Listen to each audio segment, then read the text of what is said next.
Hey everyone, and welcome to Comics from the Multiverse, the DC Comics podcast from Mail Fuzz TV. I am Peter, and I'm joined as always, because ducks fly together, Matt's here.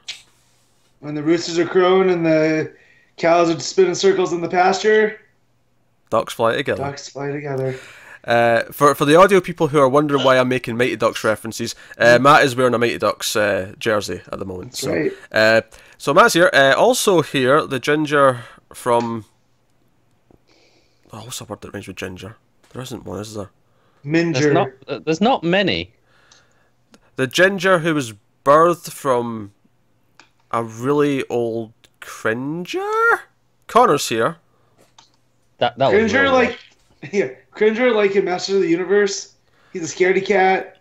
Then the power happens. I was just thinking becomes a someone who really cool cringes a battle cat. lot, like someone who cringes a lot, gave birth to Connor. I don't know. Well, Connor's face makes me cringe, so... Yeah, Yeah, that's fair. the ginger who makes you a I don't know. cringer. I don't know why I was suddenly so mean to Connor. I like Connor, but the Quinn Pizza influence does. It's fine. It's easy target ginger jokes. I'm used to it. So we talk about DC Comics. Coming up on this week's show, we will be talking about Detective Comics 970, Action Comics 993, Wonder Woman 36, The Flash 36, Mr. Miracle number 5, Supergirl 16, New Superman number 18, and Connor has his monthly Connor's Corner segment where he will be discussing Red Hood and the Outlaws as per obligated by Patreon. There will be no holding back. Oh my. So that's what's coming up on this week's show. Obviously, there's a few books that came out as well that we don't typically cover. There's a few that only I read now.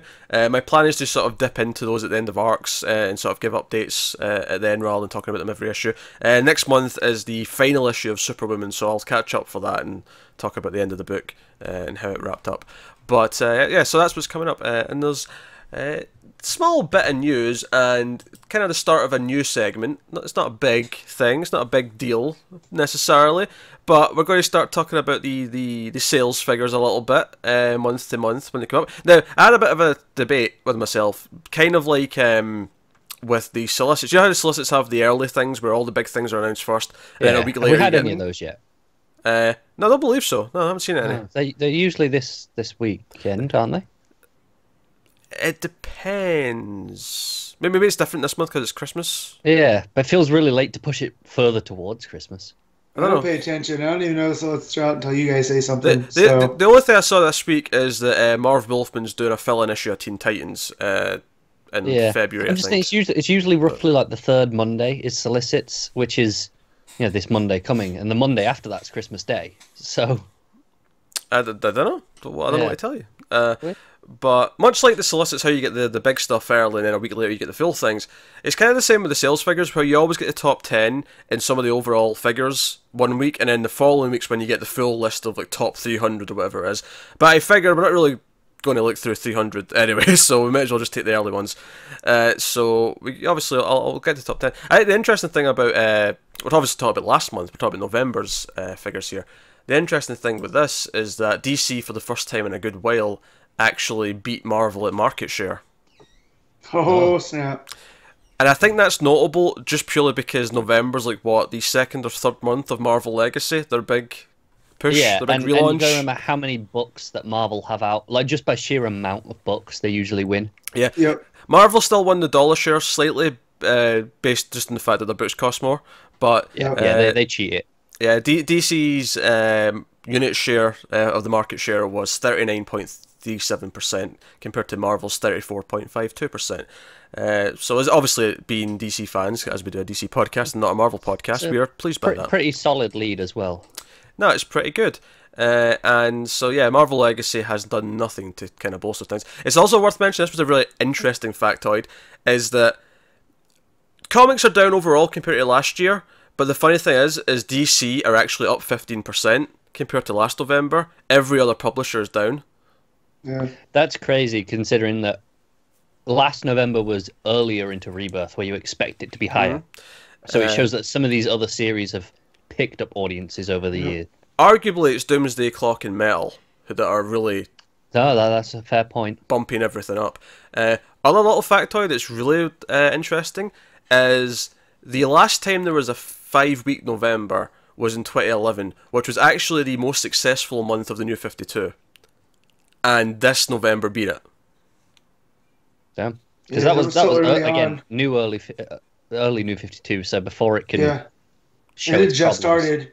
Yeah, it was like 2 months in. September. Yeah. So that's just really impressive. That's 14. It's 14% up from that November. So, and this is year 2 solid. of Rebirth. So Man, the dark days of the New 52. I know, amazing, right? But the other thing I want to do, the fun part of this that I want to have some fun with. I want to actually, because I'm always going to assume that you two haven't seen these yet, so I can have some fun here and make you guess what number 1 was, and maybe some of the other entries.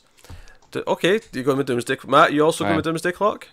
Yeah, because it was the event. You know what I mean? Like, I'll be surprised if something's beat it. No, you are actually right. Doomsday Clock number 1 is number 1. But okay, so what's your guess for number 2 for November? Batman. What's your guess, Connor? I'm trying to think. There was what came out metal wise. There's the main book and which of the one shots? No, there was no main book. There was Batman Lost, and then there was Batman the last 2 or 3 Dark Batman books. I'll take a punt on the Batman Who Laughs.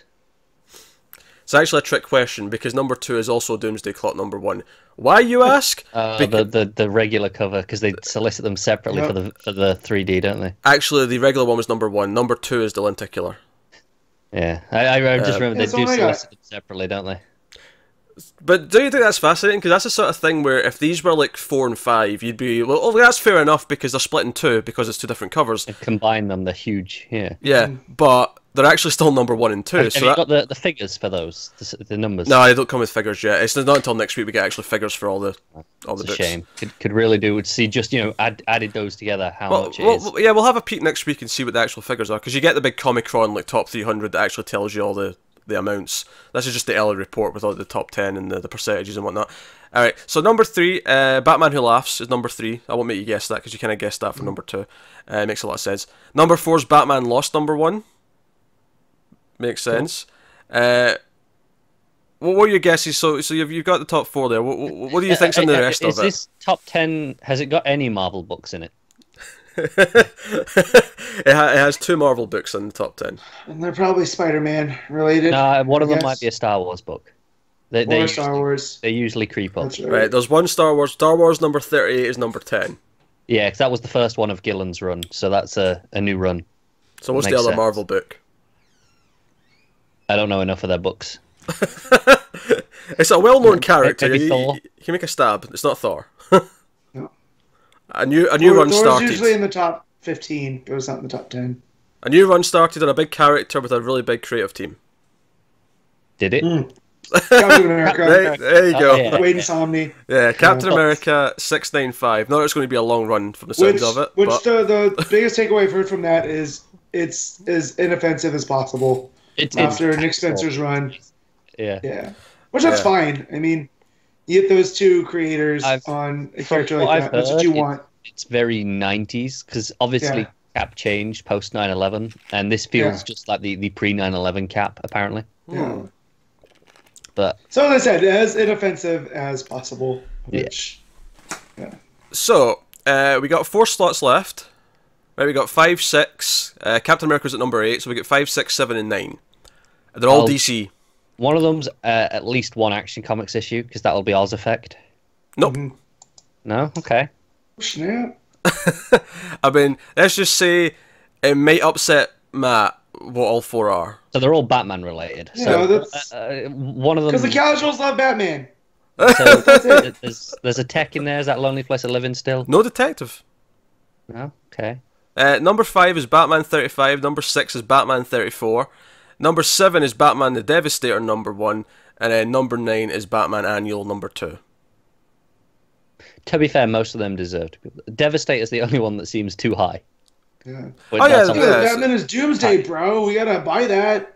I don't know what it's about, but I like the cover. That's your Superman representation. Cherish it. yeah. Shut up, Matt. Take me a given. No. I refuse.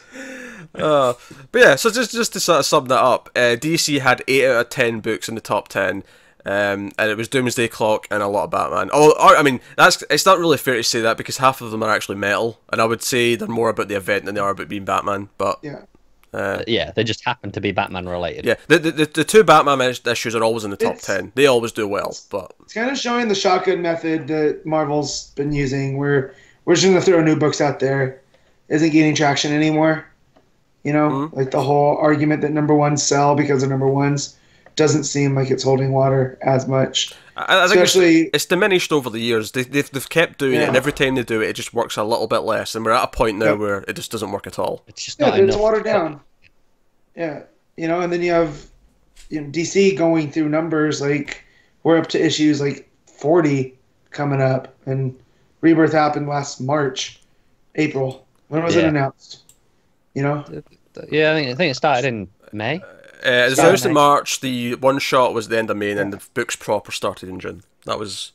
Yeah. Yep. So we're not properly coming up on 2 years yet, and they're coming up on issue 40.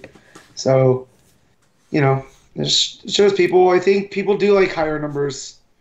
You know, like it makes it feel like it's a part of something. No. Stupid argument, but I'm not going to make you guess all the trades because you never really remember what all the trades were released.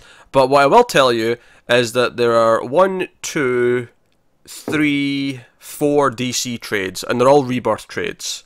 Okay, and there's the Walking Dead Volume 1 still in there, right? That's always in there. Yeah. Actually, it's not. Oh my god! I think every time I've ever looked at these numbers, it's always been there. No. So the DC trades that have charted in the top 10. Again, we'll get like a full list of like the top 100 or whatever next week. But we got number 3's Flash Volume 4, Running Scared. Number 4's Wonder Woman Volume 4, God Watch. Number 8 is Superman Volume 4, Black Dawn, and number 10 is Justice League Volume 4, Endless. That's disappointing, that one, sir. Yeah, Justice League's disappointing. Just in case you're curious about the rest, number 1 is Star Wars Darth Vader Volume 1, Imperial Machine. Number 2 is Deadpool Kills the Marvel Universe, again. Again. Number 5 is Rick and Morty Volume 1. Number 6 is Star Wars Rogue One Adaptation. Ugh. Number 7 is... that was done by Jody Houser, I think. Oh, was it? I'm ucking because of Rogue One, not because I know anything about the book. Well, I'm not a fan of comic adaptations either. It's just like, well, what's the point? You saw the movie, so you want to watch it in storyboard form? I agree. I like novel adaptations because you can get into the heads of some of the characters, get extra thoughts. So there's a benefit to that. But comics typically slash things out rather than add things. Yeah, and then number 7 is Journey to Star Wars: The Last Jedi, Captain Phasma. That's really good. I recommend it. I have those all in my pull box. And then number 9 is Star Wars: Darth Maul, Son of Dathomir. Hey, he got it right. I can tell I've never read that word before. I really paused and thought about it. Well, I realized that most of the Star Wars stuff is very phonetic until you get to the new movie, and then they just throw that out the window. And stuff's not spelled the way it should. Guys, we're not talking about Star Wars. It's not happening. I will edit every single word of it out. I was giving you credit because you can read. Because Dathomir looks like it sounds. Oh, you clearly don't watch the TV news videos. Oh my, I have some sort of rough runs in that show. So obviously Star Wars are doing quite well in the trade area, but admittedly I don't know if that's just because we're up to a new movie, so it's a bit more heavy than it normally is, perhaps. Quite possibly, but I imagine those typically do well in the bookstore anyway. They're that sort of thing. Where they probably do. I'm just wondering if I'm just wondering if having 4 or 5 in the top 10, or maybe just because of the movies coming out and it's. Yeah, that's understandable. Well, and they get predominant. I know at the bookstore I go to, they have an entire section in the trades that's just Star Wars stuff because of the movie was coming out. So I wonder how long that was going on for. Probably a while, I imagine. Yeah. So there you go. So that was just a bit of sales talk. We'll do that once a month. Maybe have a small update next week when we get the full list of the figures. Hey, we had fun. Did you not have fun? I had fun there. I know, because you love numbers. Like, I'm not sure. You look at numbers and go, goody. I want feedback. People. No, Matt. This is the thing. That wasn't even numbers. That was just lists. That's it. I want feedback. Pardon my ignorance. Dear listeners/viewers, if you enjoyed that segment and would like us to discuss the sales charts every month, by all means, let us know on Twitter or in the comments. Or tell Peter he likes lists just too much, and this is maybe a bit too far. It's on his Twitter bio. Master. I think making you guess what was in the top 10 was fun, but call me crazy. All right, one other little bit of news before we go on. This is a small thing, but they announced a thing. They've got like a mini convention they're doing in January. It's called DC in DC, so no points for guessing where it's taking place. But it's taking place over Martin Luther King Jr. Day, and they're going to premiere Black Lightning, the first episode, at this event. And it's pretty cool. What day is that? Martin Luther King Day? It's usually the third date. Monday in January. Yeah. Okay, thanks. Yeah, I had no idea. I'm sorry. But so they've got a cast there. They're going to do a panel. They've got some comic creators there doing some panels and stuff. Just quickly, Jim Lee, Julie Benson, Shara Benson, Shea Fontana, Tom King, Steve Orlando. Maria Rebirth crew, basically. Basically, if you write for DC, you'll probably be there. I mean, it's not a lot. There's a lot of them missing as well, but it seems like a good handful of people who are working on books currently who are going to be there.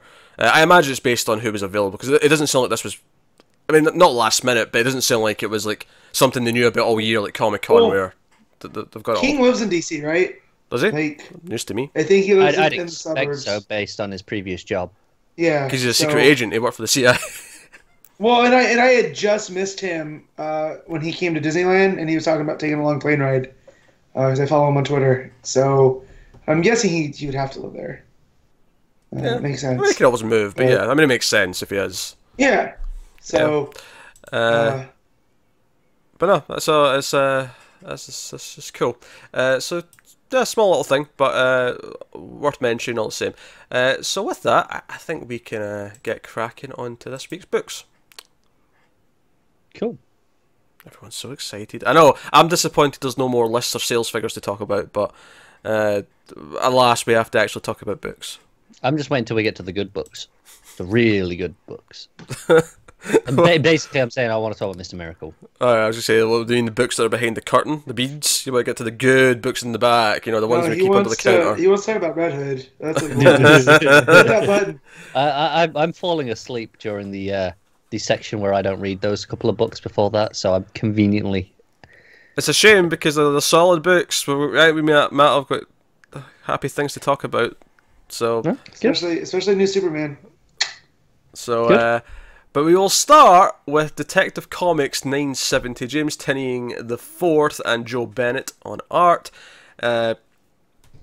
This was an issue that was kind of had a lot of plot threads moving forward. It's kind of building on this same idea that the Batman crew, the Gotham Knights, the footage and photographs that are spreading around are seemingly going to a lot of different people. The mystery is being lifted, and there's a lot of conversation about, is this a bad route to be going down? Like, and even Tim's attitude, where he keeps trying to make it bigger and bolder, and he's like, "Oh, I've got an idea where I'll bring in Batgirl to like do this with the tech, and I'll bring in Leslie Tompkins to set up like a bat ambulance." And it's he wants to reroute the police scanners so that they only get the small time stuff. Yeah, and I'm like, Tim, because this could not possibly go wrong in any type, way, shape, or form. Yeah, it's not like everyone's scared of them expanding and militarizing as it is. Yeah. That's not happening on the news right now.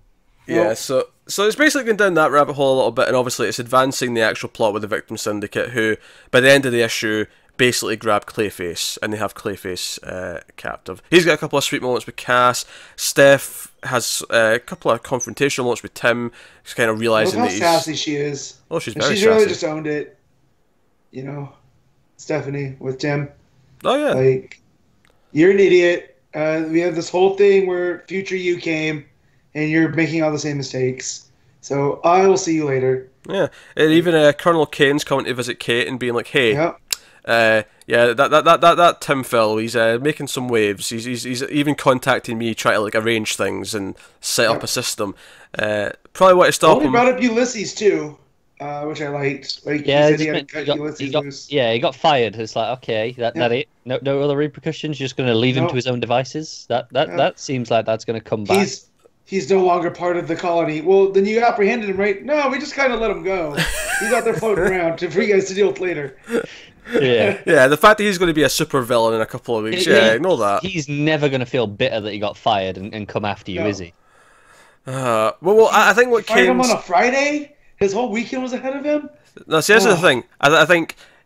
Sure, I think what Kane's banking on here is that his obsession with Tim's so strong that he'll forget about Kane and just go after Tim. That's what he's banking on. It might work. That might work. It all seems flawed. But I thought this was a fine issue. It was just kind of moving everything ahead a little bit. It wasn't like a standout thing where like I loved this because of this reason or this. It was just kind of moving all the plots forward a little bit. And was solid as it was doing it, but nothing particularly special, I would say, in the run, as compared to other issues. I agree. Again, it's mostly things that work because they've been built, like the moments between Clayface and Cass. Yeah. Yeah, that's... And then the way that it ends with the victim syndicate basically tampering with Basil. We talked about last week with the Lex Luthor stuff, kind of just sputtering out, and we kind of wanted a moment. This feels like if he does go back to being like the monster Clayface, it's gonna hurt. Yeah, it feels much more earned, doesn't it? Yeah. Like that moment where Clayface says, "Oh, what if I just go back to my old ways?" And Cass just goes, "I'll hit you." I'm scared that's foreshadowing. Yeah, I'm worried about that because obviously Clayface is worried that he's just a bad person anyway. But he goes to Mudface to give her the cure first because again he's a nicer person. He's trying to be. Which again shows that he's not the monster. See, to me, it feels like I know this is just really cynical, but it's like, hey, I'll let this get tested on you first. This can't go wrong. No, because you're being cynical. Even his conversation with Dr. October. Wait, it's Dr. October, right? Yeah. Yeah. Veritas October. There's all these doctors in the DC in the last five or so years, and I get them all mixed up. But no, because he's talking about how he feels bad, and like there's one person that can't control it, and she's like this because of me. I'm fully responsible, and I want to fix her. And then that's where he tells her, and she completely turns on him and is like, "No, see, I want you to feel like the monster because you did this to me." And the victim syndicate who kind of seem benevolent, in their goals a little bit to kind of show that Batman's not this shining knight.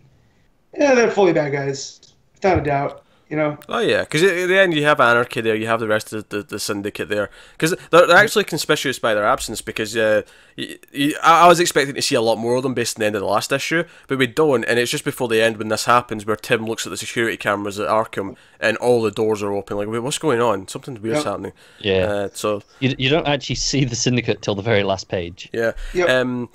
And obviously, the big moment where Steph walks out and she's like, I'm leaving. And he's like, hey, do you mean the Belfry? Do you mean just right now? Do you mean leaving me? Do you mean leaving the team? And she's like, I'll get back to you. I'm like, oh, I was cold. I was damn cold. Well, that's what he deserves. And I loved him. He's my favorite Robin, but... He's being an obsessive dick right now. Yeah, again, his time by himself in Mr. Oz's, prison didn't do him any good. No, it's not left him in the best of places. No. Yeah, it kind of feels like he's barreling towards that Days of Future Bats. At a faster pace than he would have, because, future Tim had told him, this is where things start to go, and you go off to college and realize that you want back. Well, he didn't even go to college. He's just bypassing that and going straight to it. Yeah. Yeah. So no, I'm enjoying the plot, and mostly because it has been stuff that's been built up over the entire run. It feels like it's utilising everything that's kind of set up and utilising all the plot threads and whatnot. As an issue on its own, it was just kind of fine. This is the next chapter, and we'll be back next time. And that's okay. Art was decent. Again, still have some problem. Clayface is a bit round. Yeah, it's his head specifically. It's just very, very round. There's not very many, clay ridges that we used to seeing. Again, I think the art kind of leads to the overall feeling of it. So it's a solid 7 out of 10 issue, if you will, because it's serviceable. It's getting the job done. It's not bothering me for the most part, but it's not exactly blowing me away either. It's not giving me jaw-dropping panels or sequences or. Yeah. I think it's what it is good at is the facial expressions, which really works for Tim and Stephanie. Yeah. But it does suffer a bit when you get Clayface and Cassie. Yeah. So no. Cass and Clayface probably the standout moments for me, I think, in this one. Yeah. So, Alright, I guess we'll swiftly move on to Action Comics 993, Dan Jurgens on both writing and art. So... Yeah, Jurgens just did the pencils, but then it had Prado and Smith do the finished art, it said. Oh, did it? I mean, typically, often I just assume when they say art, I usually just assume it's the pencils unless I otherwise pay attention. Yeah. This one specifically said it says story and pencil art, and then it's got the two others for the finished ink art. Because I usually assume there's a different inker or possibly a different colorist and whatnot. Because colorist especially tends to be someone else, not always, but it tends to be. No. Anyway, so Superman used the cosmic treadmill. Boostergirl showed up just a little bit too late, despite being a time traveler. And Skeet's like, yeah, well, even if we tried again, we'd probably just be slightly off. So we have to sort of deal with where we are now. Going forward. So Superman's been shot into the past. He's arriving on Krypton. He's like sort of sneaking around. He has that weird moment where he feels like he's been ripped apart or whatever before he lands on Krypton. And he sees Jor-El and Zod working together as allies. And all these things. And meantime, Boostergirl's just trying to get there. He's like, okay, we need to go. Let's get in there. He has to fight the Flash a little bit. Flash shows up. It's like, hey, what are you doing with my treadmill? He's not very happy. Barry's pissed. And Booster, being Booster, here's does the his thing. thing. Up until you get to Lombard being the world's biggest Booster fan, which I love, and I'll fight him over being the world's biggest Booster fan. It feels like nobody knows who Booster is. Like, Flash doesn't act like... No, I disagree with that. Flash is like, no, we put this up here to keep it from people like you. Yeah, but not like... You would think, like, if Booster can come and go as he pleases, right? Like, that's not going to stop him anyways. So it felt like there was an unfamiliarity with him. Like, he was just some random hero. Not like, oh, this is Booster Gold and he's a fool. You know what I mean? It felt like there was a disconnect. And I think that's on purpose.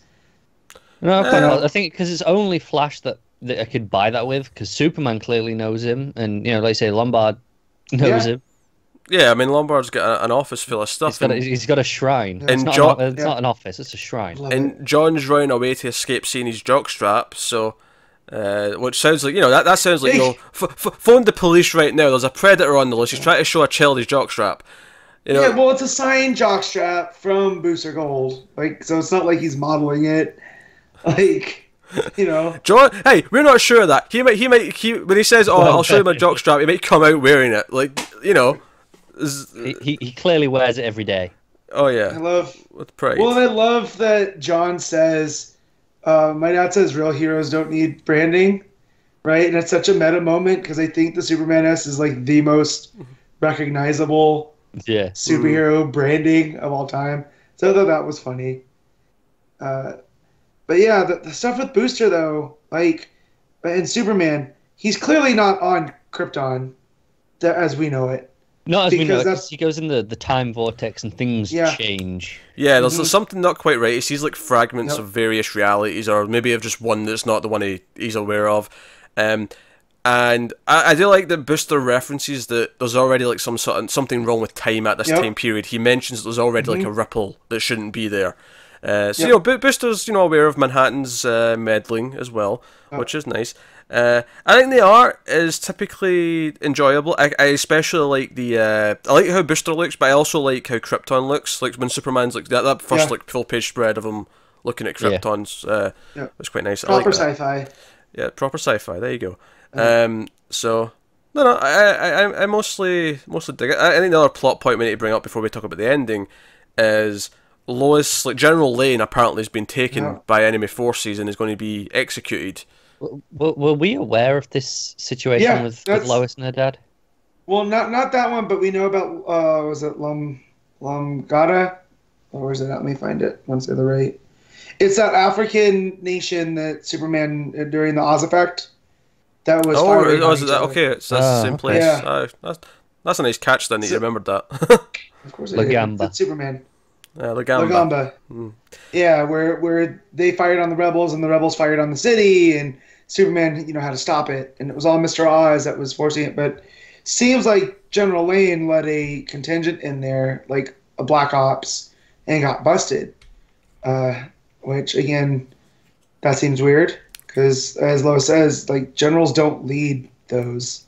Yeah. So what was he doing? So of course something fishy. Knows. Something fishy's going on with General Lane. Well, I'm sure we'll get to the bottom of that. But of course, John overhears all this. He's using his super hearing, the cheeky little bugger.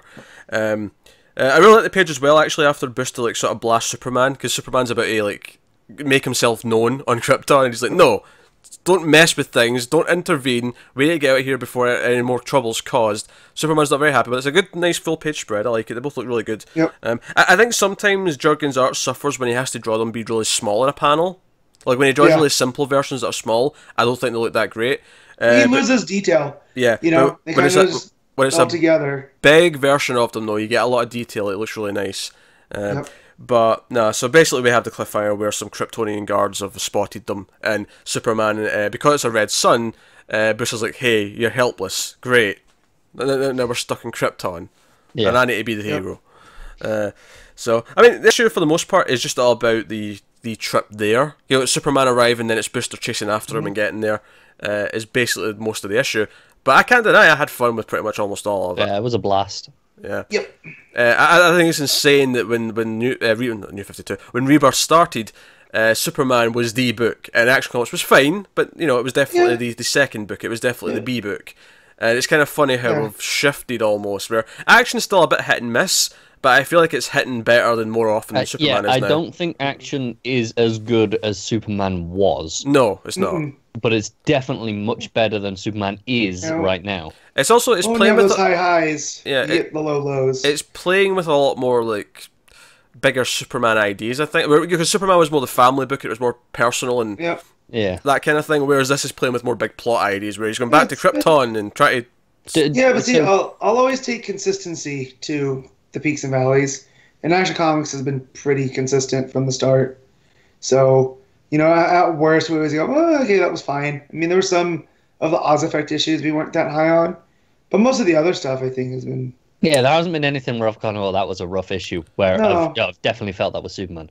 Yeah, exactly. Superman's very lopsided, though, because it was just very consistently strong for a long time, and then it dipped, and now it's been very consistently not that great for a long time. I wish Tomasi and Gleason could just, you know, do like, Hamilton County stuff, because that's when they seem to be at their best. Yeah. When they were playing with all their own things, and you know, force them to move them back to Metropolis. So. Yeah, but I don't think that's the problem with it. It's just the stories they've went down since then. Yeah, I feel like they didn't know what to do with it once they got back into the city. Yep, exactly. Do we think that Krypton being changed is Manhattan in an attempt to stop Superman ever reaching Earth, to stop Superman existing? No. Because Krypton still explodes. You see all the ships leaving. So this is, I think, a what if they actually got off the planet. Okay, but in that scenario, Superman would leave with his family. He wouldn't end up with the Kents. But it's not the mainline universe. Okay. When he went through that shattering, he like shifted into one of the parallel, because as far as I understand how the multiverse works through Morrison, is there's 52 main Earths, right, or 51 because you count Earth 0, but each of those have an infinite it's still number 52. Still 52. 0. Yeah. It's number 0 through. As but it's stibut it's still 52 Earths, man. That's how math works. Okay, numbers again. I don't care. It still fits my point. But there's an infinite number of like parallel that go with each of them, and it's kind of how they kept alive the infinite Earths kind of idea. So this wouldn't surprise me if this is one of those parallel, you know, Krypton exploded still, but the Kryptonian culture lives on. I mean, I'm not necessarily convinced one way or the other if he actually shifted to an alternate universe here in this issue. I don't think it's very clear if he did or didn't. Now, obviously, there's an implication where they see Zod and Jor-El working together, but they did work together at one point before things went bad and before everything deteriorated. Yeah, well, I mean, then what was up with the shot of all the planets leaving Krypton? All the ships, right? Well, yeah, but that's when he's going through the time stream. That's different from when he lands. Yeah, when he lands, he's at the dock. So presumably he's before that. It's you know, these are all the ships where they will leave from. Yeah. So if he is in a different Krypton, it's before whatever's going to happen happens.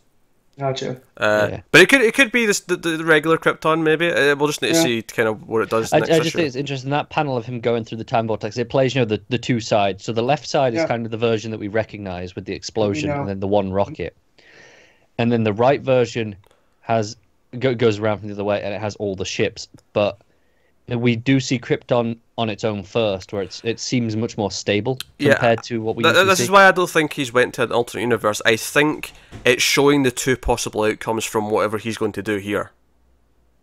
Okay. Like whatever he's going to do here in this story is going to affect it, and this is what might happen if he actually alters it. But I think ultimately what's going to happen is he's going to have to accept that he can't alter it because it'll have a knock-on effect and change things down the line. That was the entire John's Booster Gold run, those 6 issues he wrote. You can't. Certain elements are concreted into time, and no matter what you try to do, they're fated to happen. But yeah, I want to know what's up with that image that looks like a Lois, but in Kryptonian gear. Like, who's that lady? Because is that supposed to be Ursa? What's that? Is that in the time thing? Yeah. That's by his left leg. Oh, okay. I see. But I don't think it is Lois. No. But I just said she kind of looks like Lois. With the dark hair and features. So I mean, but she's wearing the House of L stuff. She is. It's definitely not his mother, because his mother's a blonde. Basically, it looks like in that right hand side that the entire planet's evacuated and everyone survives. So it's either maybe Superman's wife in this, if this timeline happens, or his daughter if this timeline happens, or his sister if this, just whoever. The idea being that his family continues, and because you see him working with a Zod there as well at the bottom, like the society's been held together. So so clearly that's what we're not going to get, because we're not going to completely change everything. But that's definitely might get that for the arc, but not. Oh yeah, sure, yeah, obviously, but you know what I mean. Like that's. But I mean, obviously, we wouldn't be seeing this if we weren't going to explore it in some way. But yeah. So no, I think that's. I just don't know what happened in Kryptonian culture where everybody had to wear a cape. Like, imagine living in that society. They got cool as shit, is what happened. I guess. There's not a reason like why they need to, Matt. It's like a tie. No one needs to wear a tie. We do it for dress sense. But there's a reason why in certain society, like, why cloaks and capes fell out of favor for other things. You know what I mean? Like. So they just never got one of those reasons to stop using them. Fashion is cyclical. Well, capes came back around. I'll just say this: I think fashion in and of itself is stupid. So I don't like people telling me this is what I have to wear because it's cool in the moment. So that is the benefit of a shirt and tie. It's kind of timeless, isn't it? Yeah. That's just a weird cover, Matt. The cape in Krypton is not a fashion statement. The cape in Krypton is like wearing a tie, which is not a fashion thing at all. It's just what everyone does when they're supposed to dress up. You can get like you personalize your tie. That's the bit of individuality in your. They can personalize a cape. They can have different colors. That's maybe what they do. I'm just saying. So wearing capes when it seems like do you think they have culture died. Do you think they have novelty capes? Probably. Oh yes, I need a novelty cape. What is this conversation? All I know is if I lived on Krypton, I would have like a Captain Marvel half cape just to stick it to the man. Because like I don't wear pants, I wear shorts routinely, just because no one's gonna tell me that it's cold that I have to wear pants. More shorts, damn it! My legs need to be free. I'm sorry, I encouraged this far too long. It was a stupid question to start with. We just spent 3 minutes talking about capes and an alternate society where it's normal to wear one. Everything we talk about is capes and cowls, so come on. Exactly. I'm going to be starting on the cowl. It's going to be so hot into there. Right, stop putting off Wonder Woman! We're going to talk about Wonder Woman! Shut up, Matt! I don't want to, though! Tough! We're doing it! God damn it, we're doing it! Yeah, I want to go back to the list. I want to go back to the sales figures. I want to go back to that stuff. Proof that he's an android, guys. It's all about lists. Like you wouldn't want to go back to that instead of this issue of Wonder Woman. Like you wouldn't want to. Aye. Alright, let's do Wonder Woman. I miss Rocha so much. Right. So, taking us on to Wonder Woman number 36, J. Robson writing, Carlo Pagulayan on the art. Although I have typoed that and I've put an H instead of the G, so it looks weird. That's a weird word to say. Pagulayan. Pagulayan. Pagulayan. Yeah, that's how I go with it. But not that I'm saying I'm right, as probably... I have to look at it to say it. Like, if I'm reading it, I can say it. But, you know. But anyways, this issue. Yeah, I'm ready for this to be done. This arc. And... Honestly, if it wasn't for the last page, I think I'd be done. No, but even then, you know it's been coming from the start. Like, the first time you see that character, you're like, well, he's someone. Clearly, yeah. Matt, this is horrible radio. Specify who you're talking about. You don't just say... Well, so in the first issue, we met Hercules' lawyer, right? I can't remember what his name was, though, because it's... And he's just Hercules' lawyer. And throughout the issue, you see Wonder Woman and Jason, you know, Darkseid shows up, and he does Darkseid things. And at the end, the lawyer shows back up, and he has another thing up his sleeve. He's actually Zeus. And I just... Wait a minute, Matt. He's got another thing up his sleeve. He's actually... Zeus. That's not a thing up his sleeve. That's just... That is the sleeve. Yeah. That's the sleeve. I preferred, again, this is me going back to Rocha, when the gods would present themselves, it was in ways where they're not, you know, typically normal. You know, they'd show up as animals, or you'd feel their presence. So for the fact that he just shows up and is this personified, human-looking... Yeah, I don't have a problem with that. I'm used to that in comics still. Yeah, but, you know, we set that baseline. You know what I mean? Like, going forward from here. And now you're just going to bring this up. You know, I don't know. It feels like it just undercuts what we've been here's doing. The thing. Hercules was by far the best part of this arc. We agree with that, right? Yep. So my hope is that Zeus can tap into some of the Hercules goodness. Yeah. So that's an issue. So we jump. Matt, of course, does not know how to go through an order. He has to jump to the end. No, that was my fault. To be fair, I was the one who said last page is the only thing keep me reading. I'll take the blame on that one. I'm a fan of a good structure. That's all I'm saying. I know, and you basically like to play Jenga as clean as possible, and I just like to come over and kick it down. I would never play a game where the point is to topple a tower over. No, that's not the point. The point is to build and not to topple. And you're doing it all nice and clean, and I just come over and go, nope. You're like that nerd. Sometimes. He's wondering why he still does this, isn't he? He does, I know. Especially, I mean, you combine this issue of Wonder Woman with putting up with you two, and like it's a bad concoction. So this issue, we don't want to talk about it. So this issue is Wonder Woman is tied up, and you got what's her brother's name? James. Boring. Boring, you say? Oh. I'll be honest. I happened to actually just see it on a panel in front of me, which is why I knew that straight away. So I feel so stupid for being excited this was ever a thing coming out of Darkseid War, but I also, you know, younger me was so stoked about the third Summers brother.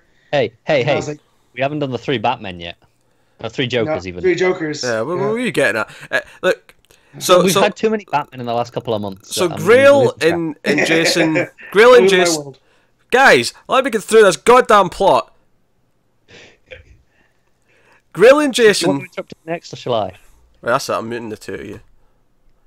Right. So Jason and Grail are got Wonder Woman tied up, and they're basically just like, meh, we're villains, and we have you tied up, and what are you going to do about it? And sorry. Oh, I can still hear you, yeah, sure, but they can't. So, for as far as they're concerned, this is completely uninterrupted. Alright, I'll take them off mute, because I'll forget to do it, and then we'll just have the rest of the show being... Yeah, so I'm just going to wait till I go off mute. Nothing blank space. Anyway, so it's all just one big thing, and it doesn't really amount to much. Basically, she's trying to talk sense to Jason, and Jason doesn't really accept it. She eventually just breaks out anyway and starts fighting, and that's it, and then just shows up.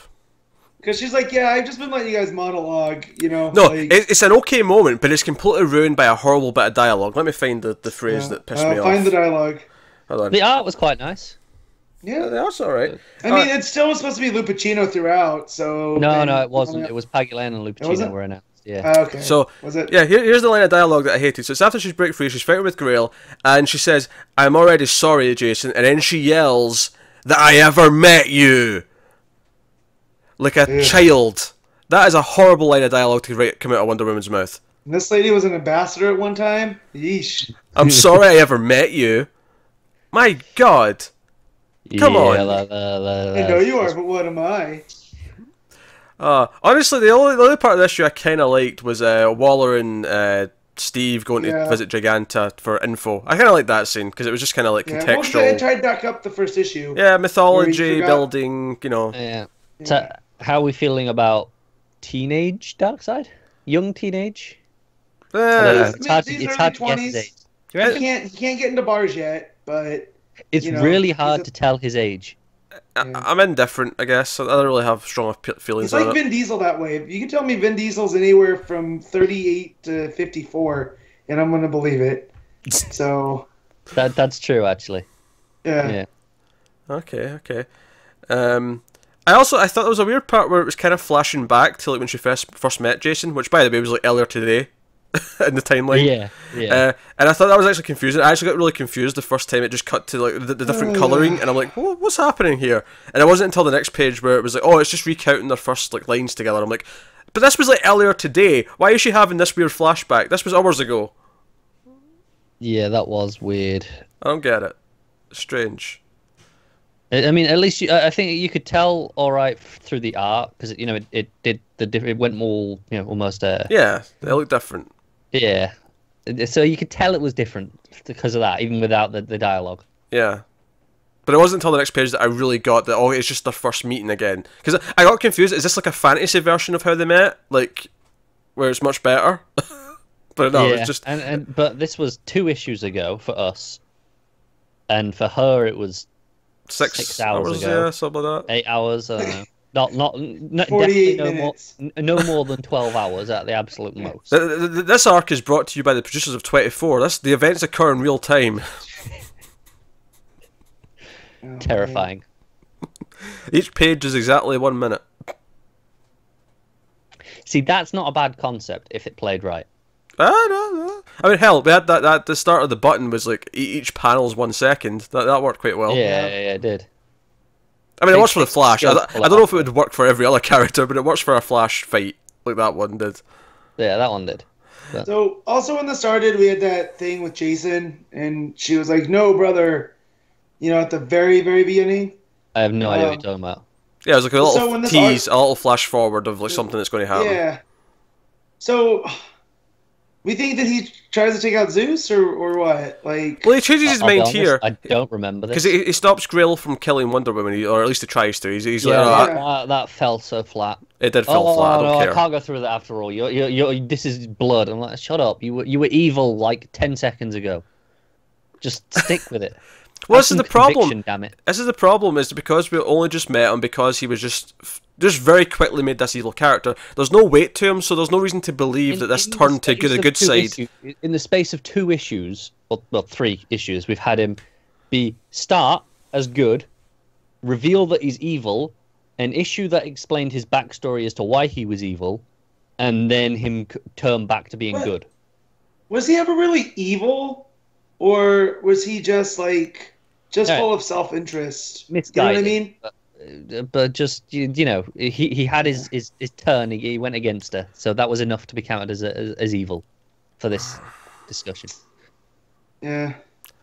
Yeah, I read this last. He sucks as a character. I was not looking forward to this. I can't wait to be done with him. Yeah, I am really ready for this arc to be over. I'm really ready for them to announce whoever's going to be coming on this book sort of full time. We've got another arc after this yet, haven't we? We do, but at least it's not this one. I'm hoping it'll be much more of a fun romp. At least it's not this one. Well, because like if it's more like just the opening issue with Giganta, like if it's just the fun stuff like that, then I think Robson could be fine. Too bad. Like Well, like in my off time reading, not for the show. I've been reading the Johns and Robson Hawkman, and there's sometimes I feel similar to this when they're doing stuff with like past lives and stuff, but a lot of it is a fun romp. It's Hawkman going around smashing things or going to dinner with the Atom and conversing what it means to be a hero. So maybe we can, that's pretty good. So granted, there's also John's involved, where here's Robinson's by himself. So, yeah. All right. Well, I guess we'll call it there. That's Wonder Woman. We'll talk about Flash number 36. Joshua Williamson writing, Howard Porter on the art, and well, I'm happy Kristen's alive, so that's nice. Yeah. It was kind of obvious, but it was nice. When the cover teases the death of a rogue, I was kind of hoping for more than just a character. You mean Turbine? We've gotten. Yeah. You're not impressed by Turbine, Matt? No, I mean, sure, he's a Flash antagonist, because I wouldn't even call him a villain. But he's not a rogue. You know, when you say a death of a rogue, I thought maybe Mirror Master was getting. I mean, they're using the term rogue loosely, as in more rogues gallery. I don't know who makes the call as to what text like that goes on the cover. Like, I don't know if that's like the writer's call, or if it's an editor's call, because they're the ones sort of overseeing the book. I was like, oh man, this is exciting. And then when it got there, blame the editor. Okay, yeah, well, and I'm not saying it's bad. I'm just like, okay, well, like when Trickster pops up, I was like, oh, this is the real. Oh, nope, he's just he's on solitary. Which, by the way. I'm going to take his maybe the one-armed man done it as a Twin Peaks reference. Thank you very much. I'm happy. Or the Fugitive? I thought the same. Nah, Twin Peaks is better. Are you serious? You guys are going Twin Peaks over the Fugitive? Well, it's better, so yes. Man. Oh, man. So, what the hell is that? I just yelled at you guys and my Siri went off because it thought I said, hey, Siri. That happened to me on something a few weeks ago where I have a Alexa on my tablet. It's going to go off now. I've just said it. This is a shambles. Can we stop ruining the show, please? Yeah. Thank you. But the thing is, it went off when I didn't even say its name, and it terrified me. People will attest to this. Oh yeah, it scared the shit out of me. It was kind of glorious. Myself because it just started talking to me. I don't know what happened. It's the scariest thing ever. Yeah, but yeah. So Flash. Yeah. So. I actually really like this issue a lot. I like all the things it's doing with the plot moving forward. Obviously, so we had the big reveal in this one that the crime boss that's invading Copperhead's territory, and we get I love how it's teased because we see Copperhead after Flash and Kid Flash have dealt with the Trigger twins or whatever they're called. Twins. Yeah, and so they've dealt with that, and then Copperhead's like, oh, this is the third or fourth time the Flash has interfered. Like maybe I should take your boss up in that offer, and she's just talking to a reflection. I'm like, Mirror Master's in there. And then, sure enough, it is. And then, I love the reveal at the end that it is actually Captain Cold and the Rogues that are running the town. They're just doing it in secret from underneath Iron Heights. It's glorious. Yep. Where nobody's going to look. Yeah. Like they've got it figured out. And then, the fact that Captain Cold's created himself a throne on top of all of this stuff, I love. Of course he has. It's great. And also, they mentioned that they seem to know, even if it wasn't Cold himself, they seem to know who did kill Turbine, because they accept that Trickster willingly was taking the fall for it. Yep. He was like implicating himself so they don't come looking. And it makes me wonder if it wasn't actually them, but they knew that they'd start looking into things if they were still looking for the murderer. So they agreed that one of them had to take the fall just so that no one, put their nose where they didn't want it to. Be sniffing. He could have been a little more subtle about it, though, going, hey, it was me, I killed him. He's the trickster, he's flamboyant, he jumps out. But even Barry's there, like, going, that was a bit easy. I think it might be something else going on. They didn't really help themselves, did they? No. Yeah, well, he's still suspicious, but of course the other thing here is that he tries to ask August for help, and then August at least seems like he's going to completely betray him. He monologues the hell out of him as well. He does. Yeah. I mean, to be fair, it's not like Barry leaves that conversation think he's going to get any help. He leaves pissed that they're on bad terms. But it seems at the end that August is going to give up Barry to the Rogues. He's I don't think so, though. I think that's a swerve. Oh, maybe a swerve. Yeah. But at least that's how it's presented at the end. Because we know that, Hugs went a little bit crazy with the Speed Force, like trying to kill other speedsters to get more, speed. But deep down, he still believes in justice, even if it's just vengeance. So, I don't see him selling out Barry that easily. Although I could be completely wrong, and Iron Heights has just done him wrong. So. Or he's just that evil and that deranged secretly. That'd be fun. Could just be awful. I like evil for the sake of evil sometimes. It could be nice.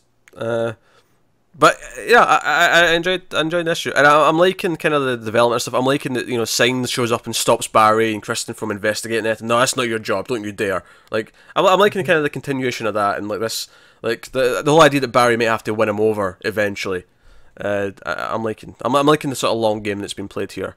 Yeah. And even bringing August back into it in a key way like this is, again, it's playing the long game. It's bringing back a character that Williamson introduced in the first arc. So yeah. Yeah, I like a nice sense of continuity like that. And that's pretty good. Howard Porter does a good Flash. Yeah. Yeah. I think I'm not big on his art, to be honest. It's fine. Like, it's nothing. It's not G. Domenico. I feel like his Flash is really bulky. Where I prefer when the Flash is quite sleek that we've had recently. Yeah. Well, the funny thing you say that is, though, I kind of get used to his Flash first, though, before I get used to sleek Flash. So to me, it's just kind of like, oh, this is more like classic Flash. It feels like a throwback. Yeah. Oh, that's fair. Yeah. Can we talk about the dark side isn't? Oh yeah, yeah. So there's a little like montage essentially at the start with Barry, which is all the Sherlock Holmes titles, but just changed for this. It's basically Barry like obviously because he's got a murder mystery to deal with. It's him remembering all these different murders that he helped solve in the past, and one of them, like Orion standing about, and we just have, who is it that's saying it again?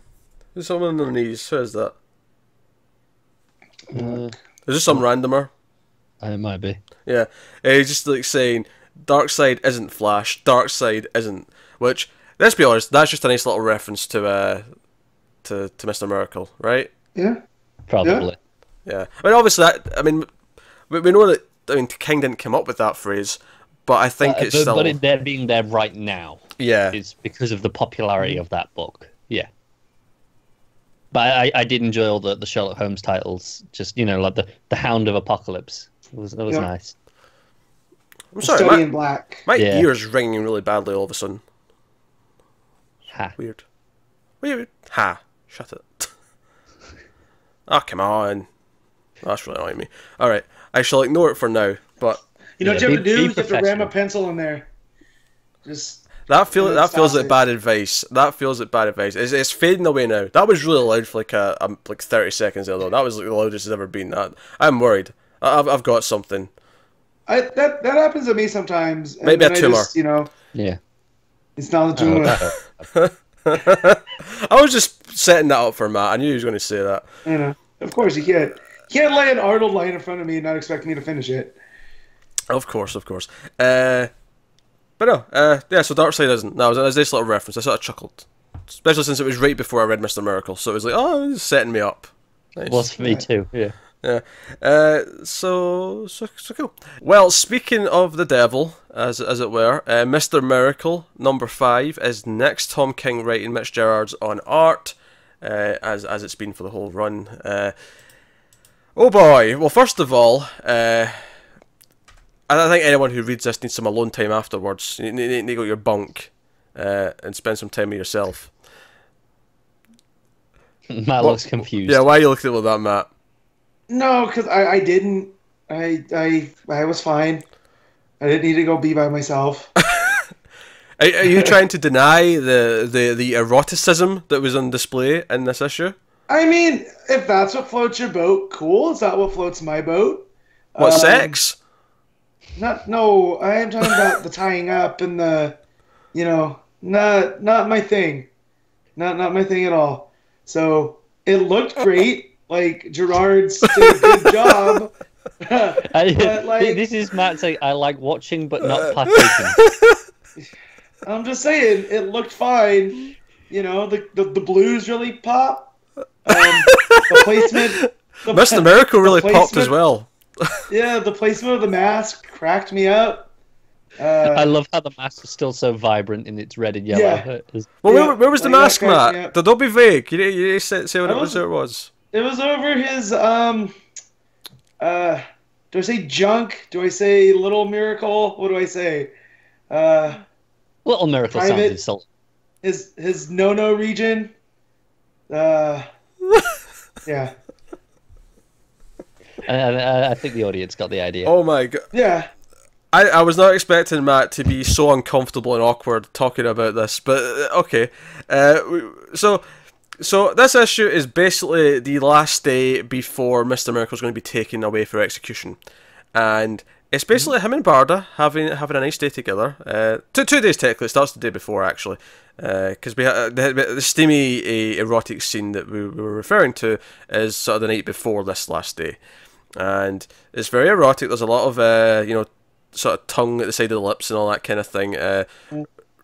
Really well done. I like the whole idea of the video distortion effect coming in at various points during this. It's kind of like it's like breaking away from the depression and like forgetting that it exists for a second because of the just the moment of happiness. Well, that's it. You have one full page without it at all. Yeah. It's really nice. Yeah, and then the next page is just nothing but that. I mean, not to get too specific here, but it's almost like that's the sort of climax sort of moment, if you will. Yeah. That page. Definitely. So life catches back up. So they're basically spending the girls. There's a lot of talk about getting places on time. There's a lot of them stuck in traffic. Some funny moments, of course, where it's like, oh, we don't have a song. Right. What was playing when we first met? Your mic's going, Matt. What was playing when we first met? Oh, it was all the screams of everyone like being tortured in Apocalypse. We met in the pit. Yeah. Mother Box, can you play me some screams? And then they're sitting there listening to people screaming for help. Yeah. I think the phrase goes, can you play us the moans of the damned? Moans of the Damned, that was the exact phrase. Sounds like such a metal song. That has to exist, right? Yeah. Well, if not, that's definitely a band name. Like. Yeah. Real quick, at the very beginning, they go to Grauman Chinese Theater. Mm-hmm. They have the handprints outside. Yeah. And they go to Jack Kirby's. So that threw me for a loop there. Yeah. That's a nice touch. I mean, it makes sense to have that reference there. And his inscription underneath is "Kid, comics will break your heart," and they're just like, oh man, like. And then you get the guy that kind of resembles Stan Lee yelling "True Believers." I was going to leave this till the end because it ties back in. There, but Matt ruining my plans as always. So yeah, you've got this guy here. So we'll save him for later because I feel like that ties in more with where things end. Well, did anybody else get a Stan Lee vibe from him? Because I totally read it like Stan Lee. Or was that just me? Sure. Okay. I'll be honest, actually, I was jumping, and this is just because I've seen him recently, but I was jumping to Harry Mudd from Star Trek, but I mean, Don't know see it. Yeah. Fine, Matt. It's fine. But no, so they have the erotic night, like, they visit the grave of, what's his face? Oberon, and yeah, we have the stuff in the car. We have like all these sweet little moments where she like can't eat because he's like, oh, I'm not sharing this, by the way, this is the best sandwich ever, we're not sharing this, and she's like, how can I even eat this? And it's like it's a small little moment, their hands touch. There's a lot of these little things where you just feel like they're both trying to distract themselves, and it actually feels that Bard is having a harder time of it than he is. He's kind of successfully focusing on the here and now. And you have that wonderful scene as well just after that where they're looking at the water and he's like, oh, it's beautiful the way the light's hitting it, it's sort of great, and she's like, it smells gross, it's disgusting. And he's like, yeah, but it's not about the smell. Yeah, but it looks beautiful, look at it on the surface. And she's like, I can still smell it. And I think the metaphor, or it's easy to read into that line, like it doesn't matter how pretty it is, I can still see the trouble underneath. It's essentially you can't polish a turd as well. It's like, I mean, you can make it look nicer, but it's still gonna stink. Well, no, I was going deep on that. No, see, Scott's the water, right? There's trouble underneath, right? No, I get that. Okay, just make it clear. I'm just putting some parallel metaphors. Yeah, I think it says just look what it does with the sun. Nice. And I took that as Bard is his sun. Bard is his light that's always there, no matter what, and it was just a nice sentiment. And again, I love that he's wearing a Flash t-shirt. Like, it sticks out. Yeah. Well, yeah, it's because he's even at the start of the series, he was wearing like a Batman shirt or something in the first issue. Yeah. Well, to me, Flash is always that even more so than Superman, he's the hopeful optimist. Like, Barry works best when he's like the light and funny guy. And so here it's like he's just putting on that facade while this is all going through, but he's feeling some real moments here and there. What is his last days on Earth? Yeah, and I think then the next whole thing is like they're at the fair and he's like determined to win her a big prize because he promised a long time ago and it's never happened, so he's determined to do it. And we find out he kind of cheats, and like it really does feel like this last day of sort of doing all these little things that he's supposed to get done before he goes. You know, it's a very sort of bittersweet, amusing scene because she's like, "Oh, you kind of cheated. Like, you didn't actually win it. You just left an answering machine message for the guy's friend." You know, but you still got the prize, right? So it doesn't count. And that whole page as well, that's all through the lens of a camera. They've got someone taking a photo of them, and you've got the face recognition boxes popping up, and it pops up on the Wonder Woman plush. And I think there's a whole lot to say here about, like, I think there's actually a lot to read into with where these boxes are popping up in each panel, and how it goes through the scene. Because at first it is just like, you know, his face, her face, Wonder Woman's face. But as it goes on, like when he moves forward to help the guy who's holding the phone, it kind of freaks out, and there's a lot of squares in front of him. Like he's kind of like struggling, and he's like can't really see if there's a person there. Right. And then at the end of the page, end of the scene, like there's still a square on Wonder Woman, but the squares on them have disappeared because they've turned away from the camera and they go in for a kiss. Right. Yeah. I just think there's just subtle little things like that there. I will just an alternate read on the middle one where it's all the ones on his face. Oh, go on. It felt to me like that was him moving forwards and the camera was lagging behind, so it was kind of picking up all these different to keep ones. Up. Yeah. Okay. Well, it also could be all of the different things he's going through too. He's not a whole person. You know, so when you get close to him, you realize that he's splintered and fractured. Oh yeah, that's just not a bad way of reading it. And the scene after that, you know, it's again very simple imagery where they're watching a sunset, and again it's like his life is going out, like it's just, you know, sunset and then it's getting darker, and obviously. Wave. Go ahead. Oh, there you go. I was gonna say the way that the color goes. This is one of those points we talk about every issue because it happens at various times every issue. The panel symmetry. Whereas on this page you have it on the top, bottom, and the left and right. Yep. But then on the next one, it's the corners and the middle. Yeah, it's a 9-panel grid, and it's the odds and evens. Yeah, that's what I found. That's called when you have the 9-panel. You have 1, 3, 5, 7, 9. It's the X and the diamond. I typically think of it as. But yeah, it's right, and the colours are really impressive because it's someone who's actually worked with cameras and like understands like white balance and colour correction, and how you know, sun's very orange and then it's very blue afterwards. Like it actually captures that really well as it's going down. But obviously he's also talking about, and he never actually mentions Darkseid or Darkseid is, but he's kind of talking about that though with what he's theorising here. Definitely, and where that comes from. Like I'm reading this going, oh man. Darkseid really has like a basis in philosophy. Yeah, because he's talking about the whole like if I say like if I even use the word God, and therefore it already exists in concept. Like, you know, it plays on the I think therefore I am. So if I am and then I say something, then that must be in some way. Right, and then you look at Darkseid and he argues. Well, Descartes argued that if you add, you know, if there's two choices, God's always the better of the choices.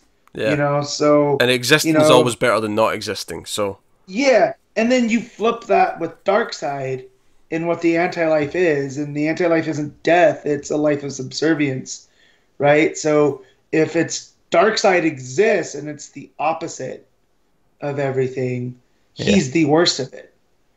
And the fact that King was able to take this phrase that's been around, right? Like Darkseid is a staple of the Fourth World stuff, and for him to break it down with like philosophy that's taught in those courses, it's holy crap, man. Yeah, and then speaking of pretty, the following page when they're stuck in the traffic jam. Oh, just before I love on the sunset, I love how the video distortion doesn't come in until the sun goes down. While the sun's there, he's completely caught up in it. He's completely distracted. As soon as it crosses the horizon, as soon as you can't see it anymore, that's it. It's back on his mind. Next page is really pretty as well. It's when they're stuck in traffic, and it's all the sort of the out of focus light effects all over the page. And they even comment that it's actually almost kind of pretty. But you know, and then they're looking over the city, over the valley. And again, it's this very bittersweet thing. It's actually what I really like about this scene is this is the first time where Scott actually seems more upset than she does, because at the end of the page, he's actually the one with a tear in his eyes. Yep. Yeah. And we talk about the colours. His flasher has changed to blue. It's the negatives almost. Yeah, exactly. It's out at night it's the opposite. But no. And it's actually what makes the lights so pretty in the previous page is that everything's very blue except the lights. The lights are all kind of orangey and yellows and all that kind of thing. So, you remember when they were trying to do this type of thing in Witches, and it was, I don't know if you guys had read that. Oh, the blotches, yeah. Yeah, it got a bit excessive, didn't it? Yeah, I feel here it's perfect. Like, the way that, it's not the same thing, but I feel like the intention behind it's the same. It's because here it's only like one page, whereas Witches, that was every page, and it got worse as it went on. But this is how I feel when I drive at night on the freeway. Because you have all of the lights, the headlights coming at you the opposite way. And it creates this visual distortion. And so the fact that it goes on through here, and they talk about the endless red lights in front of them because they're stuck in traffic. Like, it's just everything worked on that page. Even the freeway that looks kind of like a distortion, but it's not. That's just the way the freeway goes. You know? Yeah. And then the next scene actually mirrors the previous scene where they go back home and they because earlier on they had the kinky sex scene with she's in the lingerie and it's tying him up and all the rest of it, and it's all you can get out of anything. Well, let's see if you can get out of this. Like, there was like a sort of attitude to it. This is actually like the more like honest version of it, where they're both upset and he tries to console her and they just kind of have sex, but this time it's just more of a normal, like, giving into their emotions and just going with it. Yeah. And I think it's notable that on this time you only really see their faces, but the video distortion is present throughout much more of it than it was before. Yep. More of it? You sure? Well, just one. I mean, it's the one part that's more extreme. It's just one panel. In the middle. Yeah, but it's a more extreme example of it, because before it was wavy, but it was only at the edges of the panel, whereas this is through the entire of that panel. Yeah. Sure, but that was the entire page before that was doing the distortion. Well, it just shows he's not lost in the moment like he was in the first one. Yeah. You know? But yeah. Yeah. And then we get, on the next page, our first Dark Side is of the issue. I love how it comes after the boom tube. So it's like you hear it and then it's like, oh, I remember. Yeah, reminder. It's after the boom tube. It's after he's had his day. It's like he's been trying to forget all day, and then he's lying there at night, and then he hears it, and then you get the one Dark Side as an issue. And and the publicist dude comes back, and he's there with the guys, and he did his whole thing earlier on where he's like, oh yeah, people like you too much, so we're going to spin this. We're going to say it's suicide again, and you tried once, but what did they call her? Big Barbara? I think you got her name wrong. Yeah. And he's like, oh, we'll spin this, and if you survive, then great, but if you don't, then it was you that did it, and the PR will be good, and it'll be all that. And he's doing his whole thing, and it's almost like that. It's almost like he's representing, like, if we're dealing with his depression and the idea of suicidal thoughts, like this is the person inside his head telling him to do it, justifying it. Yeah. That's who this person is. Now the thing that I left out though from the start of the book, which ends up bookending the whole issue and makes the whole thing possibly my favourite of the run so far, is at the start of the issue, Scott basically says to Barda, if you told me to fight, if you just said stay, I would fight. I'd rise up, I'd fight Orion, I would, I'd go into battle, I'd go to war. And that's all it would take is you to say, just tell me to stay, tell me to fight. And she's like, I can't be that. This is. I mean, I'm your wife, but this is on you. This is you for your own self. And then we have the whole issue of them having their last day together, and the sort of sadness that's there the whole time, and how much they need each other, and all the rest of it. And at the end, he's about to go with these people. The guy's got his henchmen with him. They're about to go, and then we just get, the zap sound effect, and we see blood, we see chaos, we see carnage. Barda is completely naked. She walks up, naked, covered in blood, to Miracle, and just says, stay. And that is the last panel of the book. Yeah. It's beautiful. And I think going back to the whole, the whole thing's been about depression and mental illness and suicidal thoughts. I think going back to this is what this issue is hitting at, is the idea that, no, it takes people stepping in and helping. It takes people to sort of remind you. Support structure. Support structure, yeah. It takes people to say, no, I need you to stay around. You are loved, you are cherished, you should be around. It's that idea here. And it needs to be somebody close. It can't be these people that know him because he's famous. Yeah. Like we've seen. Like he has fans, but they don't really know him. Not like Barda does.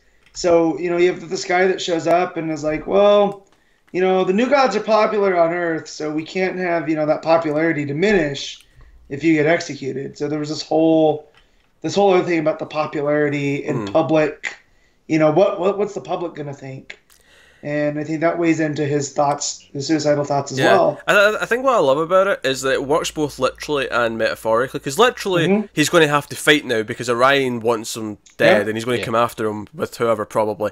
But from the metaphor point of view, it's the idea, no, like, don't give in, you have to fight. Like, you have to fight. And it's kind of like, it works in both avenues. And it's what's made this book so great, is that every single turn, it's worked on this sort of, not meta, but this subtextual level of what it's actually about. And that's I think as it goes on, it's just getting stronger because the emotion and the metaphors becoming clearer as we go because we're building more onto it. Yeah, it's clearly a great series. Oh, it is, and I think partly why this might be my favourite so far, because it is depressing as the book has been, it is sort of emotional as it's been. That final moment is fist pumping. That is like. Yes, fight. Tell him it stays. It's heartwarming. Yeah. It is. So, full marks for me. It is. I don't know. I was passionate there. By all means, you chime in. I'd like to go back to the first sex scene where he's tied up. Yeah. Obviously, we spoke a lot in the first issue about how Scott Free has typically been the new god's Jesus figure. Yeah. And it really plays that up here. It ties the hands and the feet, which it's like the nails and the cross, and he's in that position. Well, he's in the crucifixion position. Yeah, it really plays it up and it's the idea of he's going off to sacrifice himself almost to give in here, which is obviously that's a big thing for that. Yeah. Arguably, he thinks everyone's better off without him, so therefore sacrifice is what to do. Yeah, he thinks it's the right thing to do, but then obviously the question becomes, is it? And and if anyone has a really specific Jesus fetish, then you get even more out of this scene, I suppose. I'm sure someone does. Yeah, Matt. Not me. You don't know me that well, if you think that. I think doth protest too much. All right, Shakespeare. You gonna start running lines with Cass and Basil?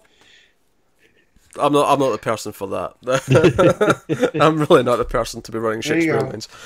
But no. I feel we mentioned art throughout, but the art is fantastic again. It's again. I feel like when you get a book like this where it's a consistent artist, you kind of stop mentioning it after a while because you kind of just go, yeah, it's just great again. There's less and less to say because it's like, it's just fantastic. Yeah. Because like we say, when I was comparing the two sex scenes, how different they are, and how one is kind of pretending that everything's okay and this be kinky because that's what we like, which is nothing wrong with that. But the idea that the other one's just pure, unfiltered love because that's all they can do. They just break down and have sex, basically. I do like that they both have that, the blue feel to it, the colour, and to keep it consistent as well. Yeah, the nighttime feel. Yeah, it's there. Or even just sadness feel. There's melancholy throughout the entire book. It's probably the biggest word I'd use to describe this entire series so far is melancholy. Yeah. But so surprise, Mr. Miracle's is still fantastic. It's pretty great, yeah.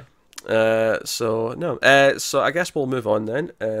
Connor can rest his vocal cords a little bit. Prepare for the screaming for Red Hood. You have no idea. And me and Matt will talk about Supergirl number 16 with Jody Houser and Steve Orlando writing with Robson Rocha on art. Following on from the last issue, which was obviously the first Jody Houser co-written issue, which we thought was a nice uptick into sort of nailing a bit more of the character voices, maybe some of the consistency. Change of the status quo, the DEO hunting her actively, and nice change of pace from where it was. Not that it needed a change of pace. Yeah, we were enjoying it, but I do think it's up. I think especially now after 2 issues now, I'm like, no, this is better than it was before, and I'm happy about that. So Strange Visitor's there, and she's wreaking chaos, and Supergirl's like been so like, no, you shouldn't intervene because this is what the DEO want you to do. but she can't not. However, Insight shows up first. Insight, now I'm glad they pointed this out specifically. Reminded us of it. Yeah, because this was way back in issue 1. This was someone who'd been captured, and Kara had been going to see to try and rehabilitate, essentially, and see the error of his ways and be better. And he actually shows up here to be a hero and try to help. And then Supergirl does show up because he's about to get his ass kicked, and Supergirl shows up. She's trying to talk sense into strange visitors, like shower in advance, wake up, this isn't you, kind of thing. And it turns out she actually does eventually kind of wake up, and then the DEO show up and sort of put her back in. It's basically like one of those t-shirt guns. They suck her into one of those. And what we find out later on is, and I actually kind of love this, is that Bones is basically taking some of these C-list and D-list characters and trying to cause chaos, so Supergirl will show up and try and help, but make a mistake, so they can get luring her out there. Yeah, the public perception can be worse, and they can sort of draw her out and all that kind of stuff. And so I'm liking that this is all ultimately Bones playing games and trying to capture Supergirl. And then at the end, it's that one girl who I can't say her name, even if I read it. Decelia? Yeah, Decelia. It kind of backfires on Bones. Because she's like, oh yeah, your conditioning wore off. Now I'm going to start murdering people. Yeah, because the whole thing is apparently, at least he's not completely crazy. He's conditioning the villainous ones to not harm innocent civilians. Yep. But at the end, she's on this cruise ship, and she's just like, yeah, I'm going to kill everyone. Yep. And what I liked was in the middle, you had that discussion between Ben and that new girl. Belinda, I think? Belinda, about what Catco and the DEO are doing. It's not good. It's Supergirl has some flaws, but she does more good than harm. And with Catco now leading this propaganda, and the DEO infringing on rights of the students, because you see the scene of asking for birth certificates and other information.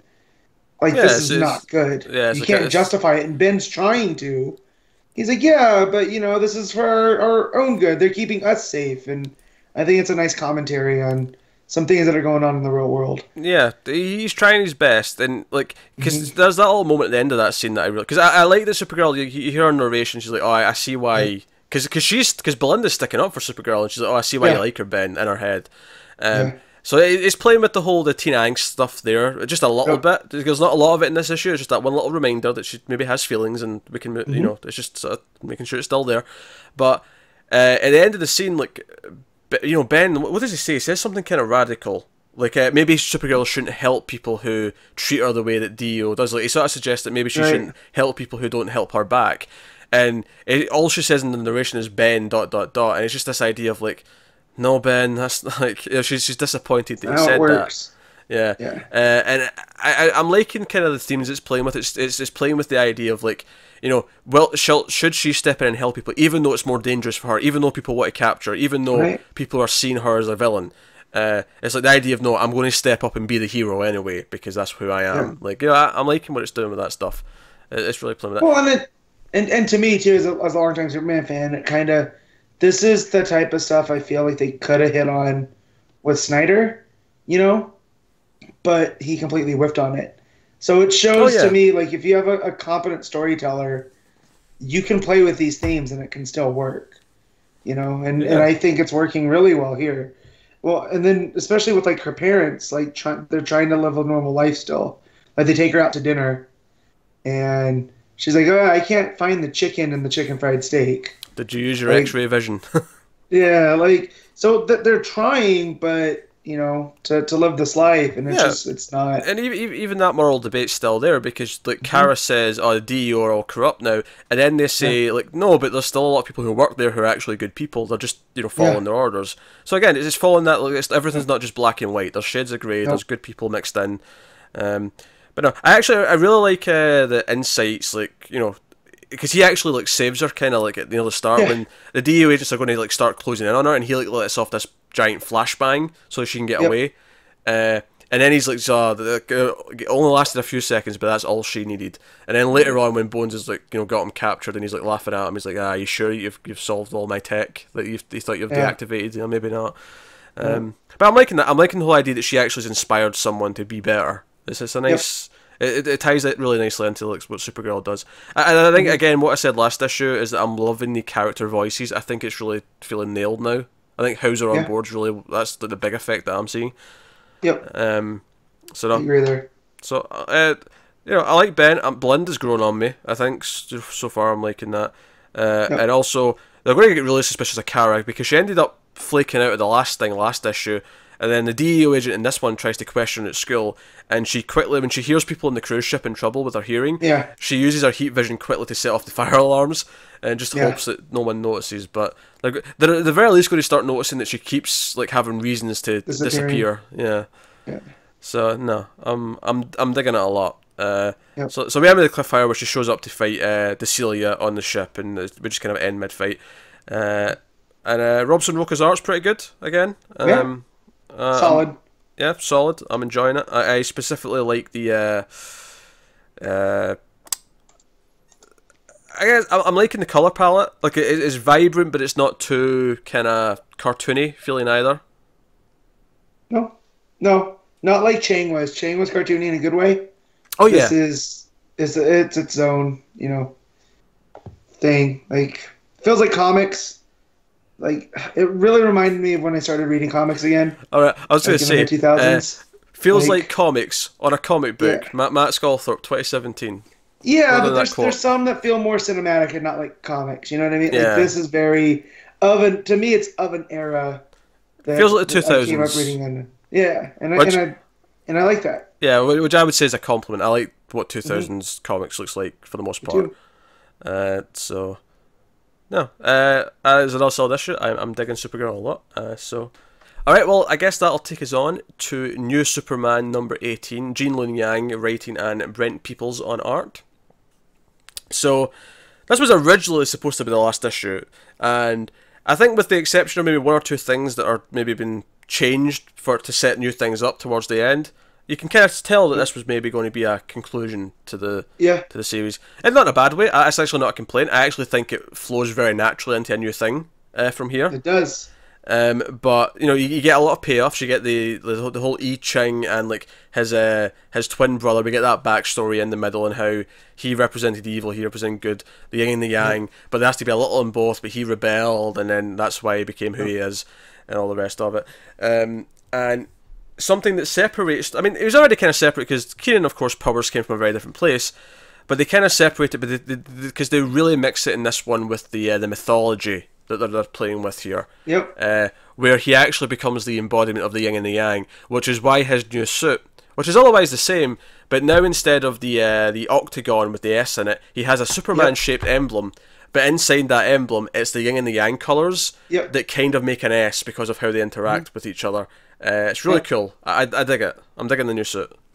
As do I, and what that means, because when you get the all yang story, and that he was forced I Ching to take on both roles, and so it became unbalanced. So now Keenan's going to have to learn how to be the balance, which is perfect for his character where he came from, and that plays into the issue. And he goes, "This is how a bully becomes a hero." Yeah, I really like that moment. Yeah, like something that really means a lot to him is that he was a bit of an asshole and he became a better person. So no, it was a really, really nice touch. A lot of the first half of the issue is them fighting the big demigods that came through in the last issue. Justice League's there, Justice League of China's there, and they're all kind of working together to fight. So there's some good action, but it's really the Keenan stuff and the growth that happens throughout the issue that really works. Because he actually meditates to speak to I Ching. He goes into like the realm. He tells Batman to get his back. And he's like, "I'll be right back." And he goes. He sits down to meditate in the middle of the battle. He's like, "Hey, Baxi, watch my back and make sure no one steps on me." Right? He's like, "Yeah, sure, Keenan." And he does. So. Yeah. By the way, we'll mention Lex briefly here. Remember how the last issue we said the one thing that was kind of off was that Lex felt full-on villain? Now, post the last issue of Superman, I'm just going to say that these two issues took place after that Superman issue. Yeah. Even though he still has the S on. Yeah, other than that, that, to be fair, that's a valid complaint in that scenario. But hey. And he has that beginning where he says, "Never underestimate humans," and then Superman is just, "Yeah, I never do." Yeah, I'm sure you like that. Yeah. Yeah, and it's just a quiet moment. It's not like he's making this big statement, but the fact that Yang inserted that into Superman, just in a conversation with Lex, I thought was super cool. And then like with Keenan now kind of fills a void that Shazam was in, where if Superman needed help with magic, he could always go to Shazam because that was kind of his equal there. Now he has Keenan to go to, and I like that. It flushes out the super family. Yeah, they're basically setting up that new Superman is the magical arm of the Superman family. That's kind of what they're doing here, which is kind of cool. I like that, Keenan saves Superman at one point because Superman can't handle the magic, and then Superman jumps in to save him later on from heat vision. There's a nice thing, like Superman jumping in and saying "not today" when Yang was going to kill him. Like, so there's some good big money moments, but all of it works really character well. I will say the panel of him sucking Yang into his symbol, like the Yang into the Yin and the Yang symbol, is kind of a weird image. I'm not complaining per se. It's just a weird image. But no, so it's good. So basically, we end up with this new status quo at the end, where Keenan goes to his parents. They've set up these two characters so well. The banter's really fun, where his dad thinks he's saying one thing, then his mum thinks he's saying another thing, and his mum's still kind of a bitch, where she's like, "Oh, I can't let you do this," and she like pulls out her power tranquilizer thing, and he's like, "Yeah, Batman already took care of that. Like, you can't do that to us. It's fine." So basically, what he's doing is that him and the Justice League of China are going independent. They're not part of the Ministry of Self-Reliance. They're not part of his dad's thing. They're just on their own. So we're setting up the status quo now for going into the new sort of portion of the book, which is New Superman, the Justice League of China, which I think is actually issue 20 is the first one that's called that, or is it 19? Because 19's next. So it could be like an epilogue issue before we get to the new full-on stuff, which would be fine. But then, I don't know, did you like kind of fist pump at the introduction of the Chinese Green Lantern Corps? Yeah, because we have the Justice League throughout this, and you see Batman and Wonder Woman and the two Earth Lanterns. Yeah. And you're kind of like, man, I wonder what the Chinese version of the Green Lantern Corps would look like. Yeah, we've joked and then you get to the end here. We've joked about them. We've also joked about Chinese Aquaman. We're just kind of waiting for that to pop up. But what I do like, though, is they're doing something different with it, where it feels like at first, at least, they're going to be an enemy of the League. Well, it makes sense because they represent order, right? So, of course, they're going to be on the side of the Chinese government. Yeah, because this government guy comes in and he's like, Dr. Omen, we made a league when we should have made a corps, and then these three Green Lantern looking figures come in. So I mean, maybe this is too obvious, but I am kind of looking forward to one of them eventually turning good and joining the league, so they've got a Green Lantern on the team. Yep. I am so looking forward to that. This is what I think was added in for like just setting up future stuff, was this core stuff. Well, and just what she says too, where she's like, "We shouldn't have created a league. We should have created a core." Yeah. And out they come. So I'm actually really excited for the plot going forward. I'm glad this is continuing. Then we get that full page spread at the end of our 4 league members, 5 if you include Robin Bot. I don't know if I'd include him as a member himself specifically, but yeah. But I'm sure we'll get some more characters coming up.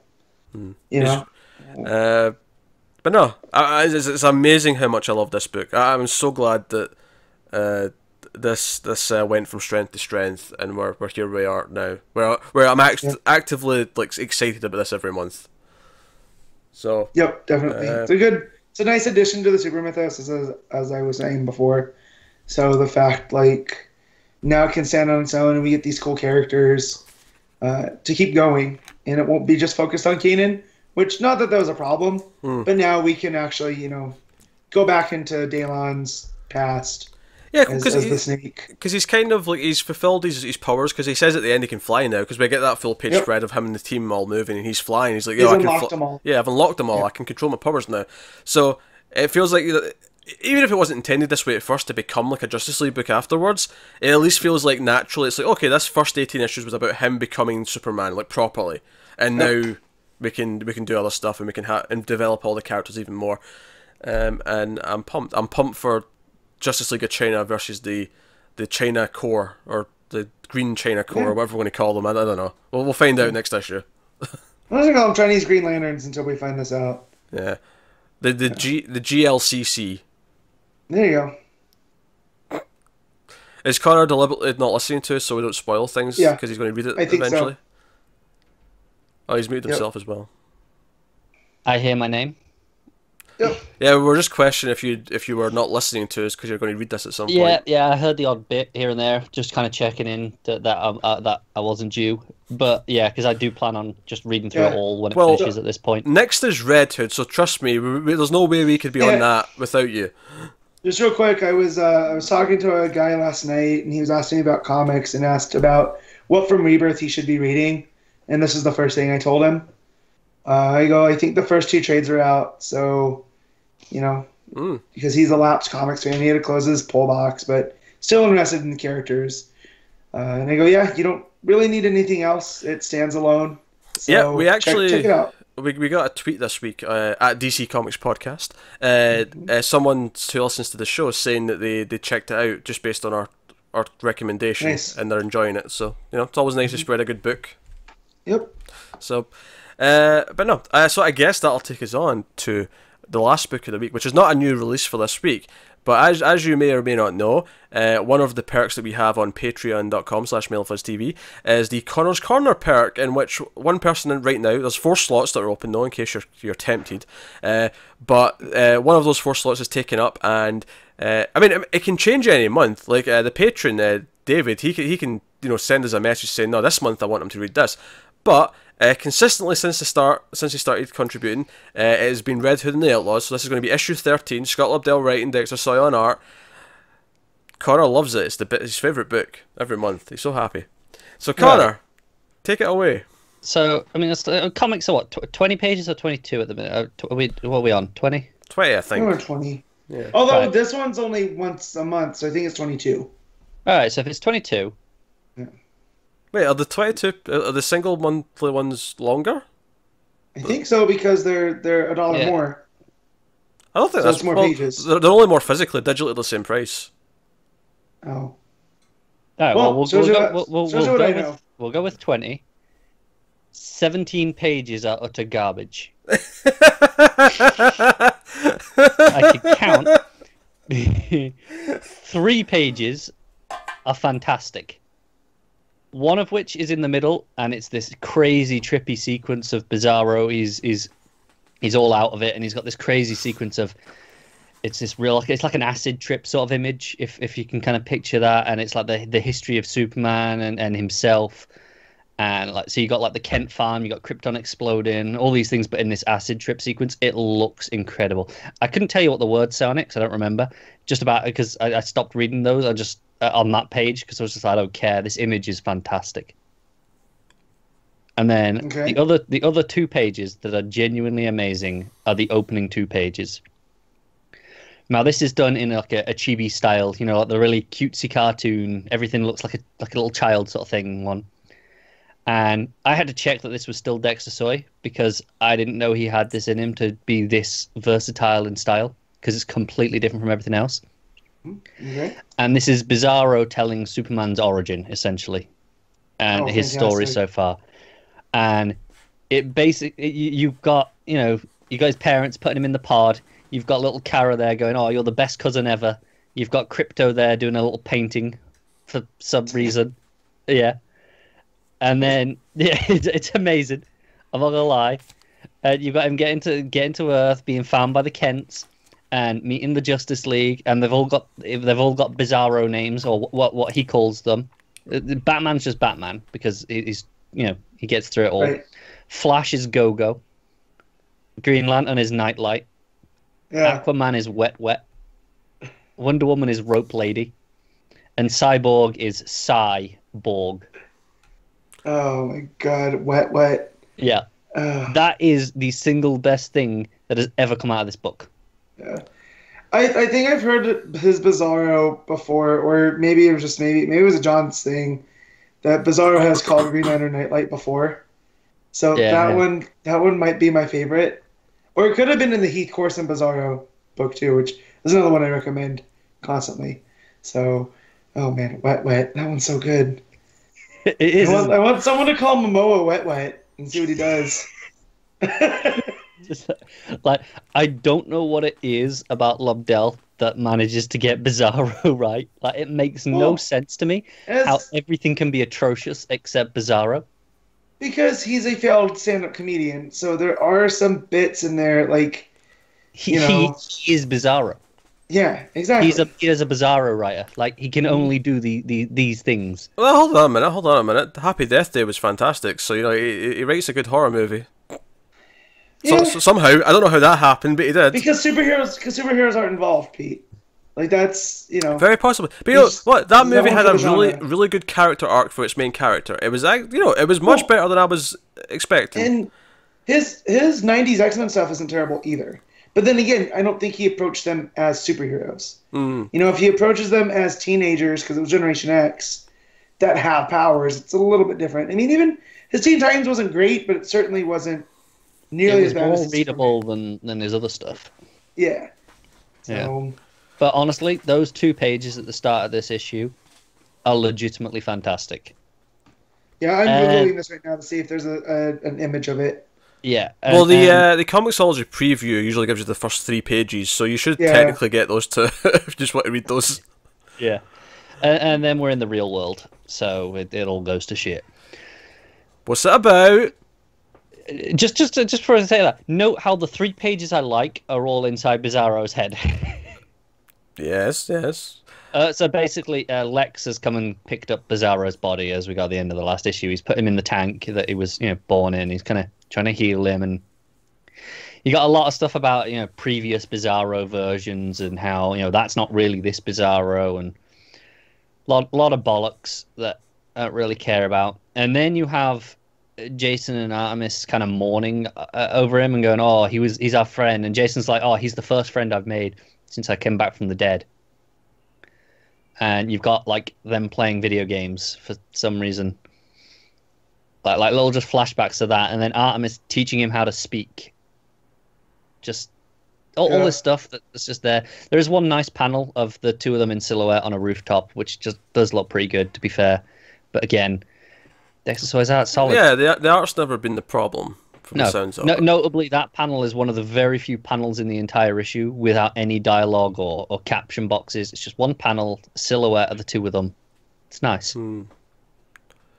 But basically, Lex thinks about the kryptonite and how, he's the opposite. It'll heal him.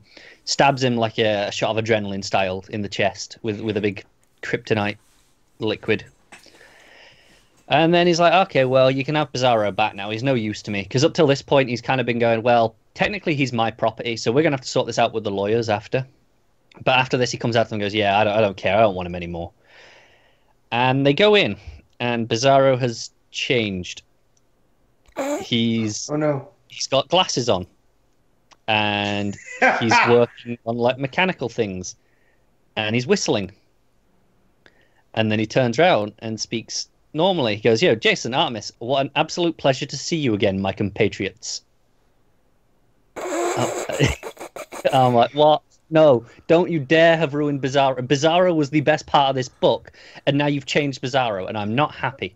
This doesn't necessarily have to be bad. This could be... have to be, but the best part of this book has been Bizarro in his own weird way, trying to do good. But here, if he can just express himself normally, that takes all the fun out of it, and now I have to use... hear Lobdell's actual dialogue instead of Bizarro speak. My question is, how do they fix him? Does he get hit in the head really hard at some point, and that's what knocks him back into Bizarro? It's Gilligan logic. Get hit with a coconut turns you into genius, but going back, you just hit yourself with another coconut. Like, I hope so. Whatever it takes, just do it quickly. All right, so I did find this, and this is fantastic. It is. Yeah, because it looks like little kid art. Yeah. Like it's not. It's almost Scotty Young-esque. Like yeah.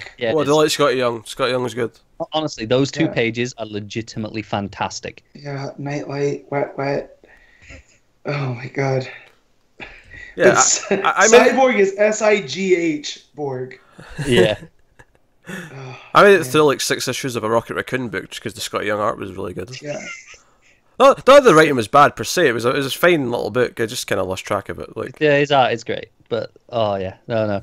Honestly, this entire series has been worth it for those 2 pages, and that's it. I don't want any more ever.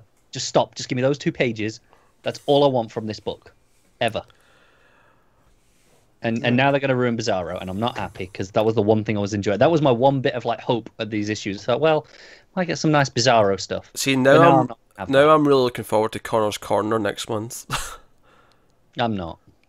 First Connor's Corner 2018, and it's going to be no Bizarro. It's going to miserable. Be Esquire Bizarrus the third, or whatever he's pretending to be. Yeah, he's very posh sounding. Indubitably.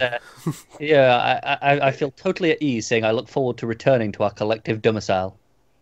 It's like, what is this? What? Yeah, and then it's like, shall we?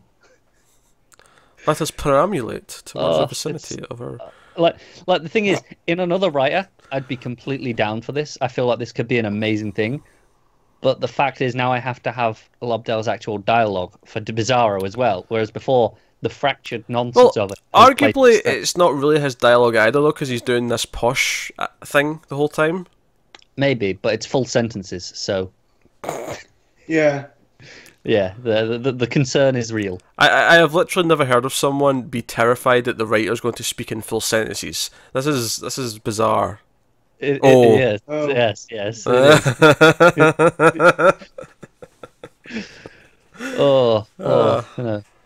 I'm not looking forward to it. Oh well, I guess that wraps up Connor's Corner for this month. Well, that actually takes us on to our picks of the week. We do our best moment / panel, best art, best cover, and our top 5 books of the week. So, starting with best panel / moment, Connor. Okay, I'm going from Mr. Miracle. What a surprise, I'm sure. Yeah, what a surprise indeed. Matt might be the only one who breaks that and takes something from Action Comics, but basically, I'm going. He's going to pick Lombard, isn't he? You can see it in his beady little eyes. It's going to be something with Booster in it. But yeah, I'm going to take the one of him tied up on the bed, that page in general, because I think the way it plays with the imagery, the way it puts his feet up next to him, and it's like this fractured view of it. I think it's really fascinating the way it plays with that. Bizarro was calling Wonder Woman rope lady. Rope lady. Yeah. Yeah. Wait till he meets Bada. She's rope and punchy lady.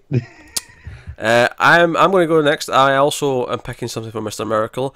There is nothing this week that made me feel the feelings as much as Stay did at the end of that book. So that final panel is what I'm picking. I did think of that, but thought it was too easy, so I'll let you off that. It is really easy, but nothing else touched it in terms of giving me the feels. So, although the kinky page or two, of course, give it a try. I'm okay joking about this. Matt's very uncomfortable. Matt, what was your panel of the week? So y'all think I'm gonna pick Booster, but I'm not.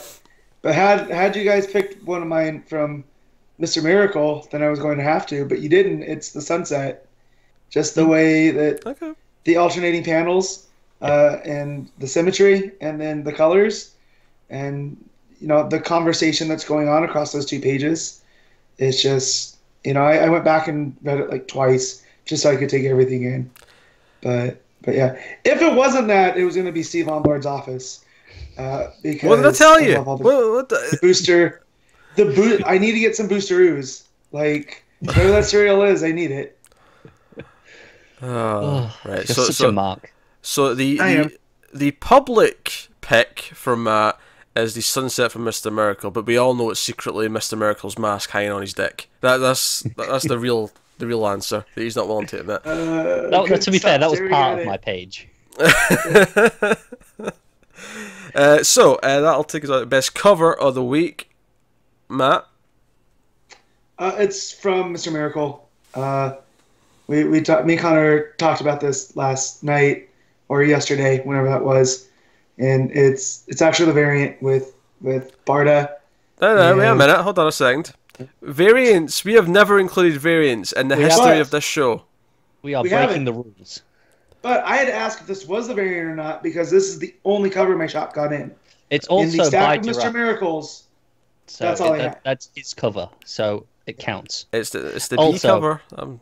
Also, I don't care because it's the best cover. Fantastic. It's one of the best covers all year.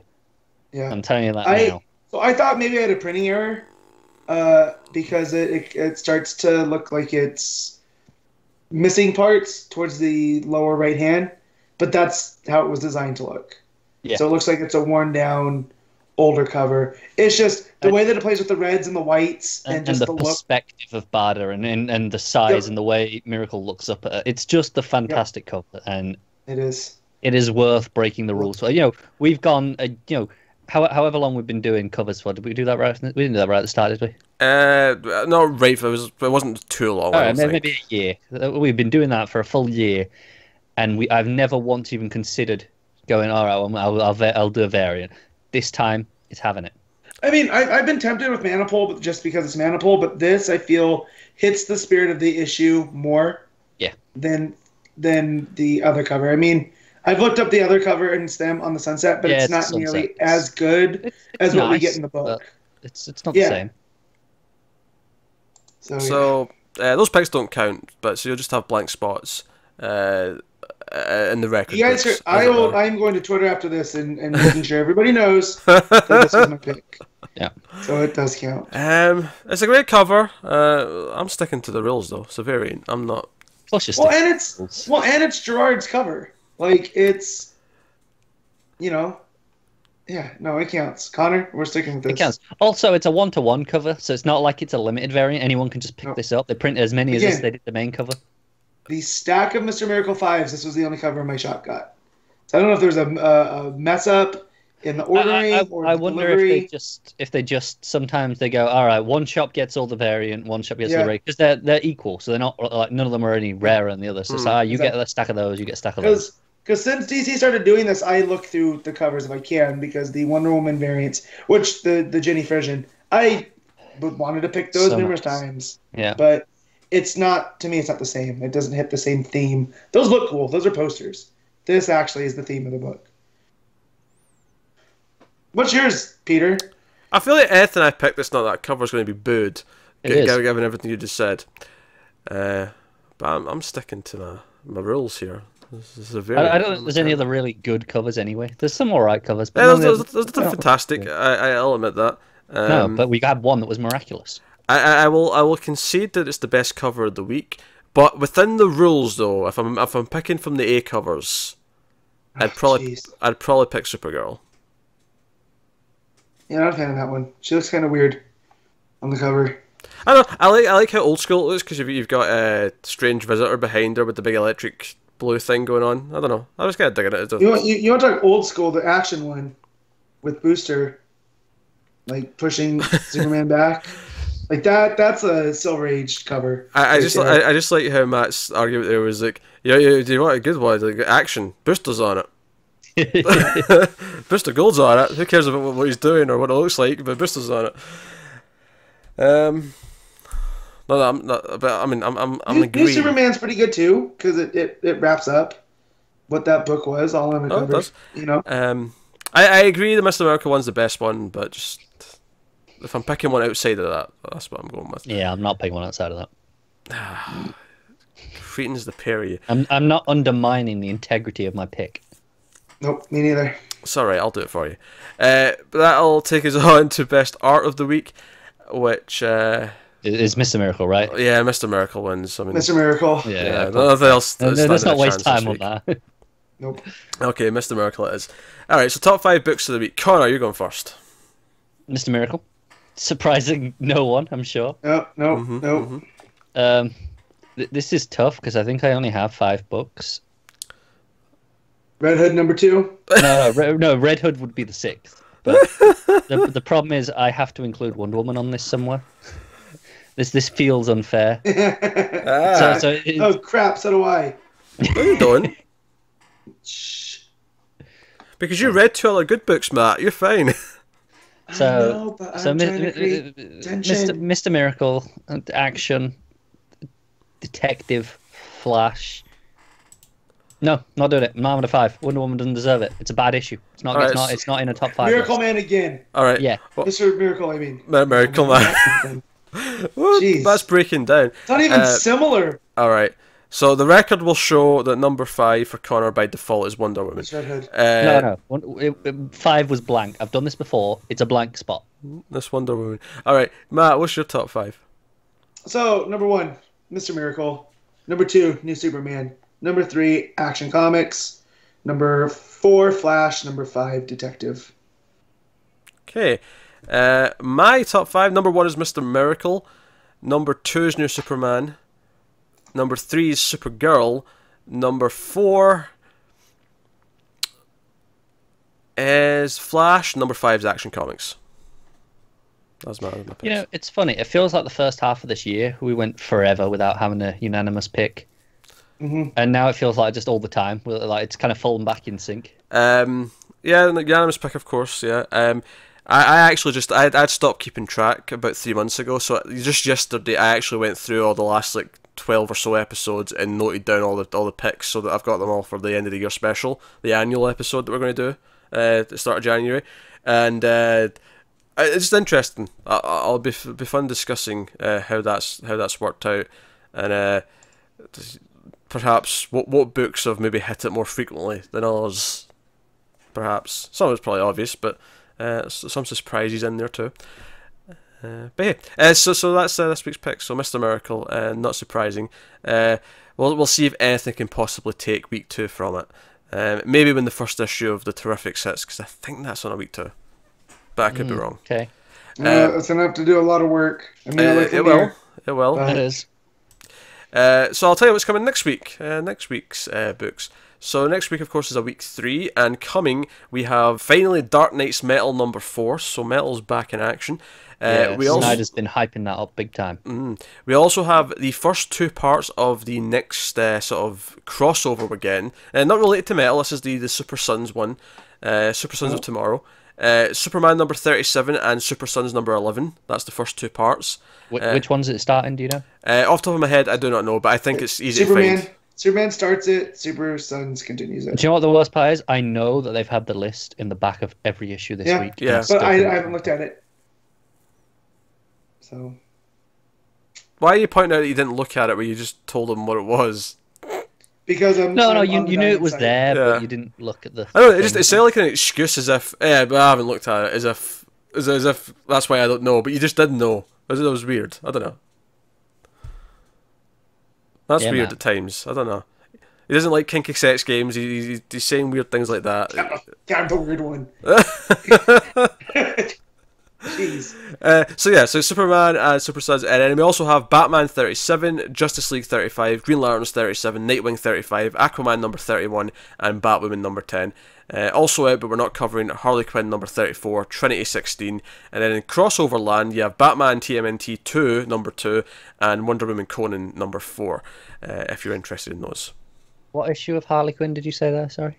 34, I believe I've got written down. 33. Was it 33? Yeah.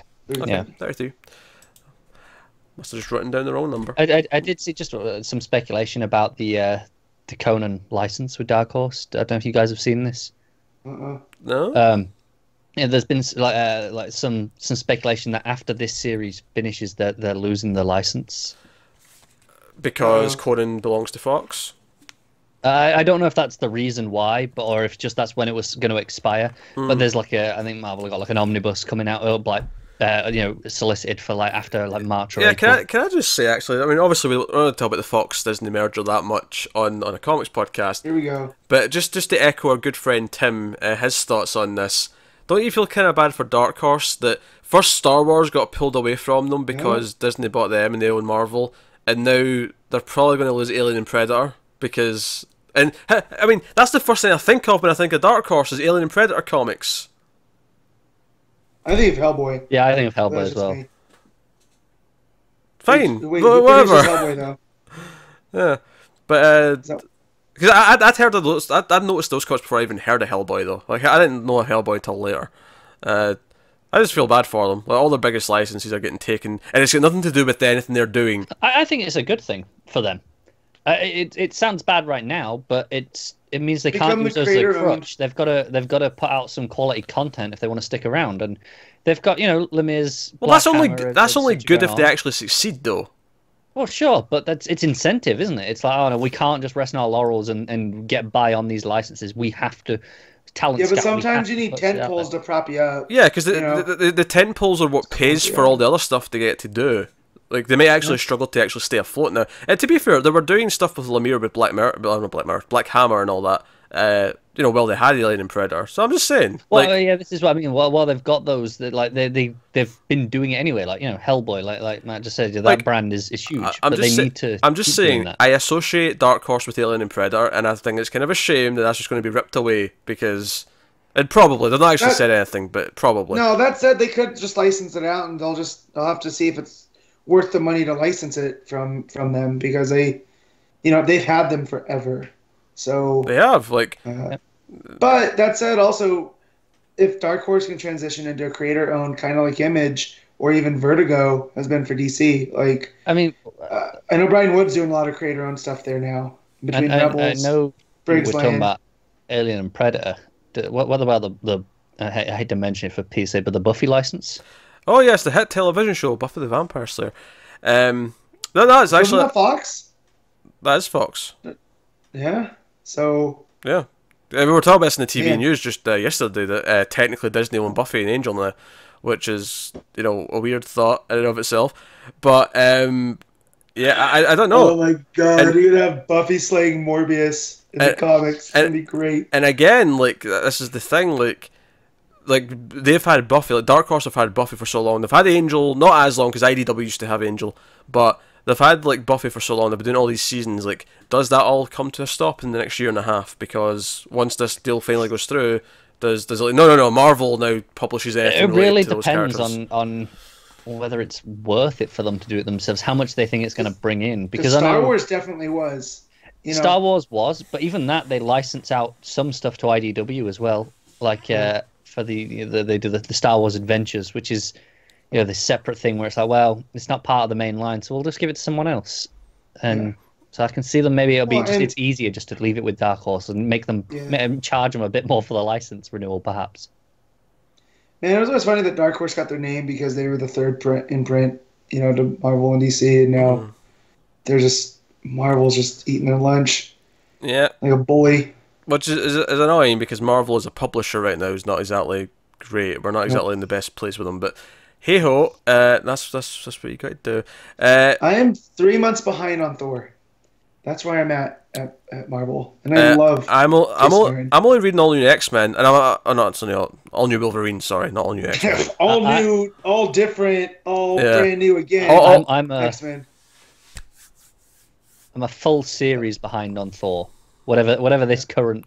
Yeah, the last one I gave up during the Secret Wars mini. I did the 8-issue series of Thor. So that was the Mighty Thor, or that was Thor. Now this is the Mighty Thor. Yeah, I haven't touched Mighty Thor. Can you see how this is confusing? What's the other one with him as well? Then, but it was different. And there's a sidetrack. When Aaron started it was Thor, the God of Thunder. And then that transitioned into just Thor, no adjective. See, that was that made sense because of the character shift. Yeah. And then this turned into the Mighty Thor. So they knew that they were going to renumber it down the line. So that became the Mighty Thor 700 2 months ago. And now that's what it's all but we also have the other Thor book as well. Unworldly Thor, yeah. Those See, no, Unworldly Thor was a miniseries. That was only 5 issues. Oh, okay. Yeah, it wasn't part of the main numbering. What the Odin Sun was going on. But it plays into the story because that explains where the Ultimate Hammer went. Yeah. Anyway, let's wrap this up. We're going off in tangents. So, I just want to point out, that's the only thing I read from Marvel, and I'm behind on it. Just because Matt, we're hitting the recording limit, and you keep dragging this out. Shut up! Shut the goddamn hell up! So, Connor, what'd you think of Star Wars? Gillen stuff's pretty good. I'm enjoying that. That is an end to episode 82 of Comics from the Multiverse. Thank you very much for watching or listening. We always appreciate it. Let us know what you think of the books and the comments and stuff. Get us on the Twitters at mailed_fuzz for regular mail fuzz stuff. Or if you want to get something specific to this show at DC Comics Podcast, you can do that. If you want to support the channel and support the show, head over to patreon.com/mailfuzztv. You can do that over there and get various bonuses, including the monthly episode. Me and Connor will be doing Green Lantern Sector 2814 Volume 1. That should be done before Christmas, so you can look forward to that. But yeah, so that is so. Thank you once again. We always appreciate it. Matt, any final words you'd like to say now? No. Cool. Connor? Well, now I'm given the choice. No, that's boring. Alright, well that's us guys, so thank you once again for watching or listening. We always appreciate it. Keep reading comics, and always remember to never get lost in the Speed Force. I'm not wearing pants.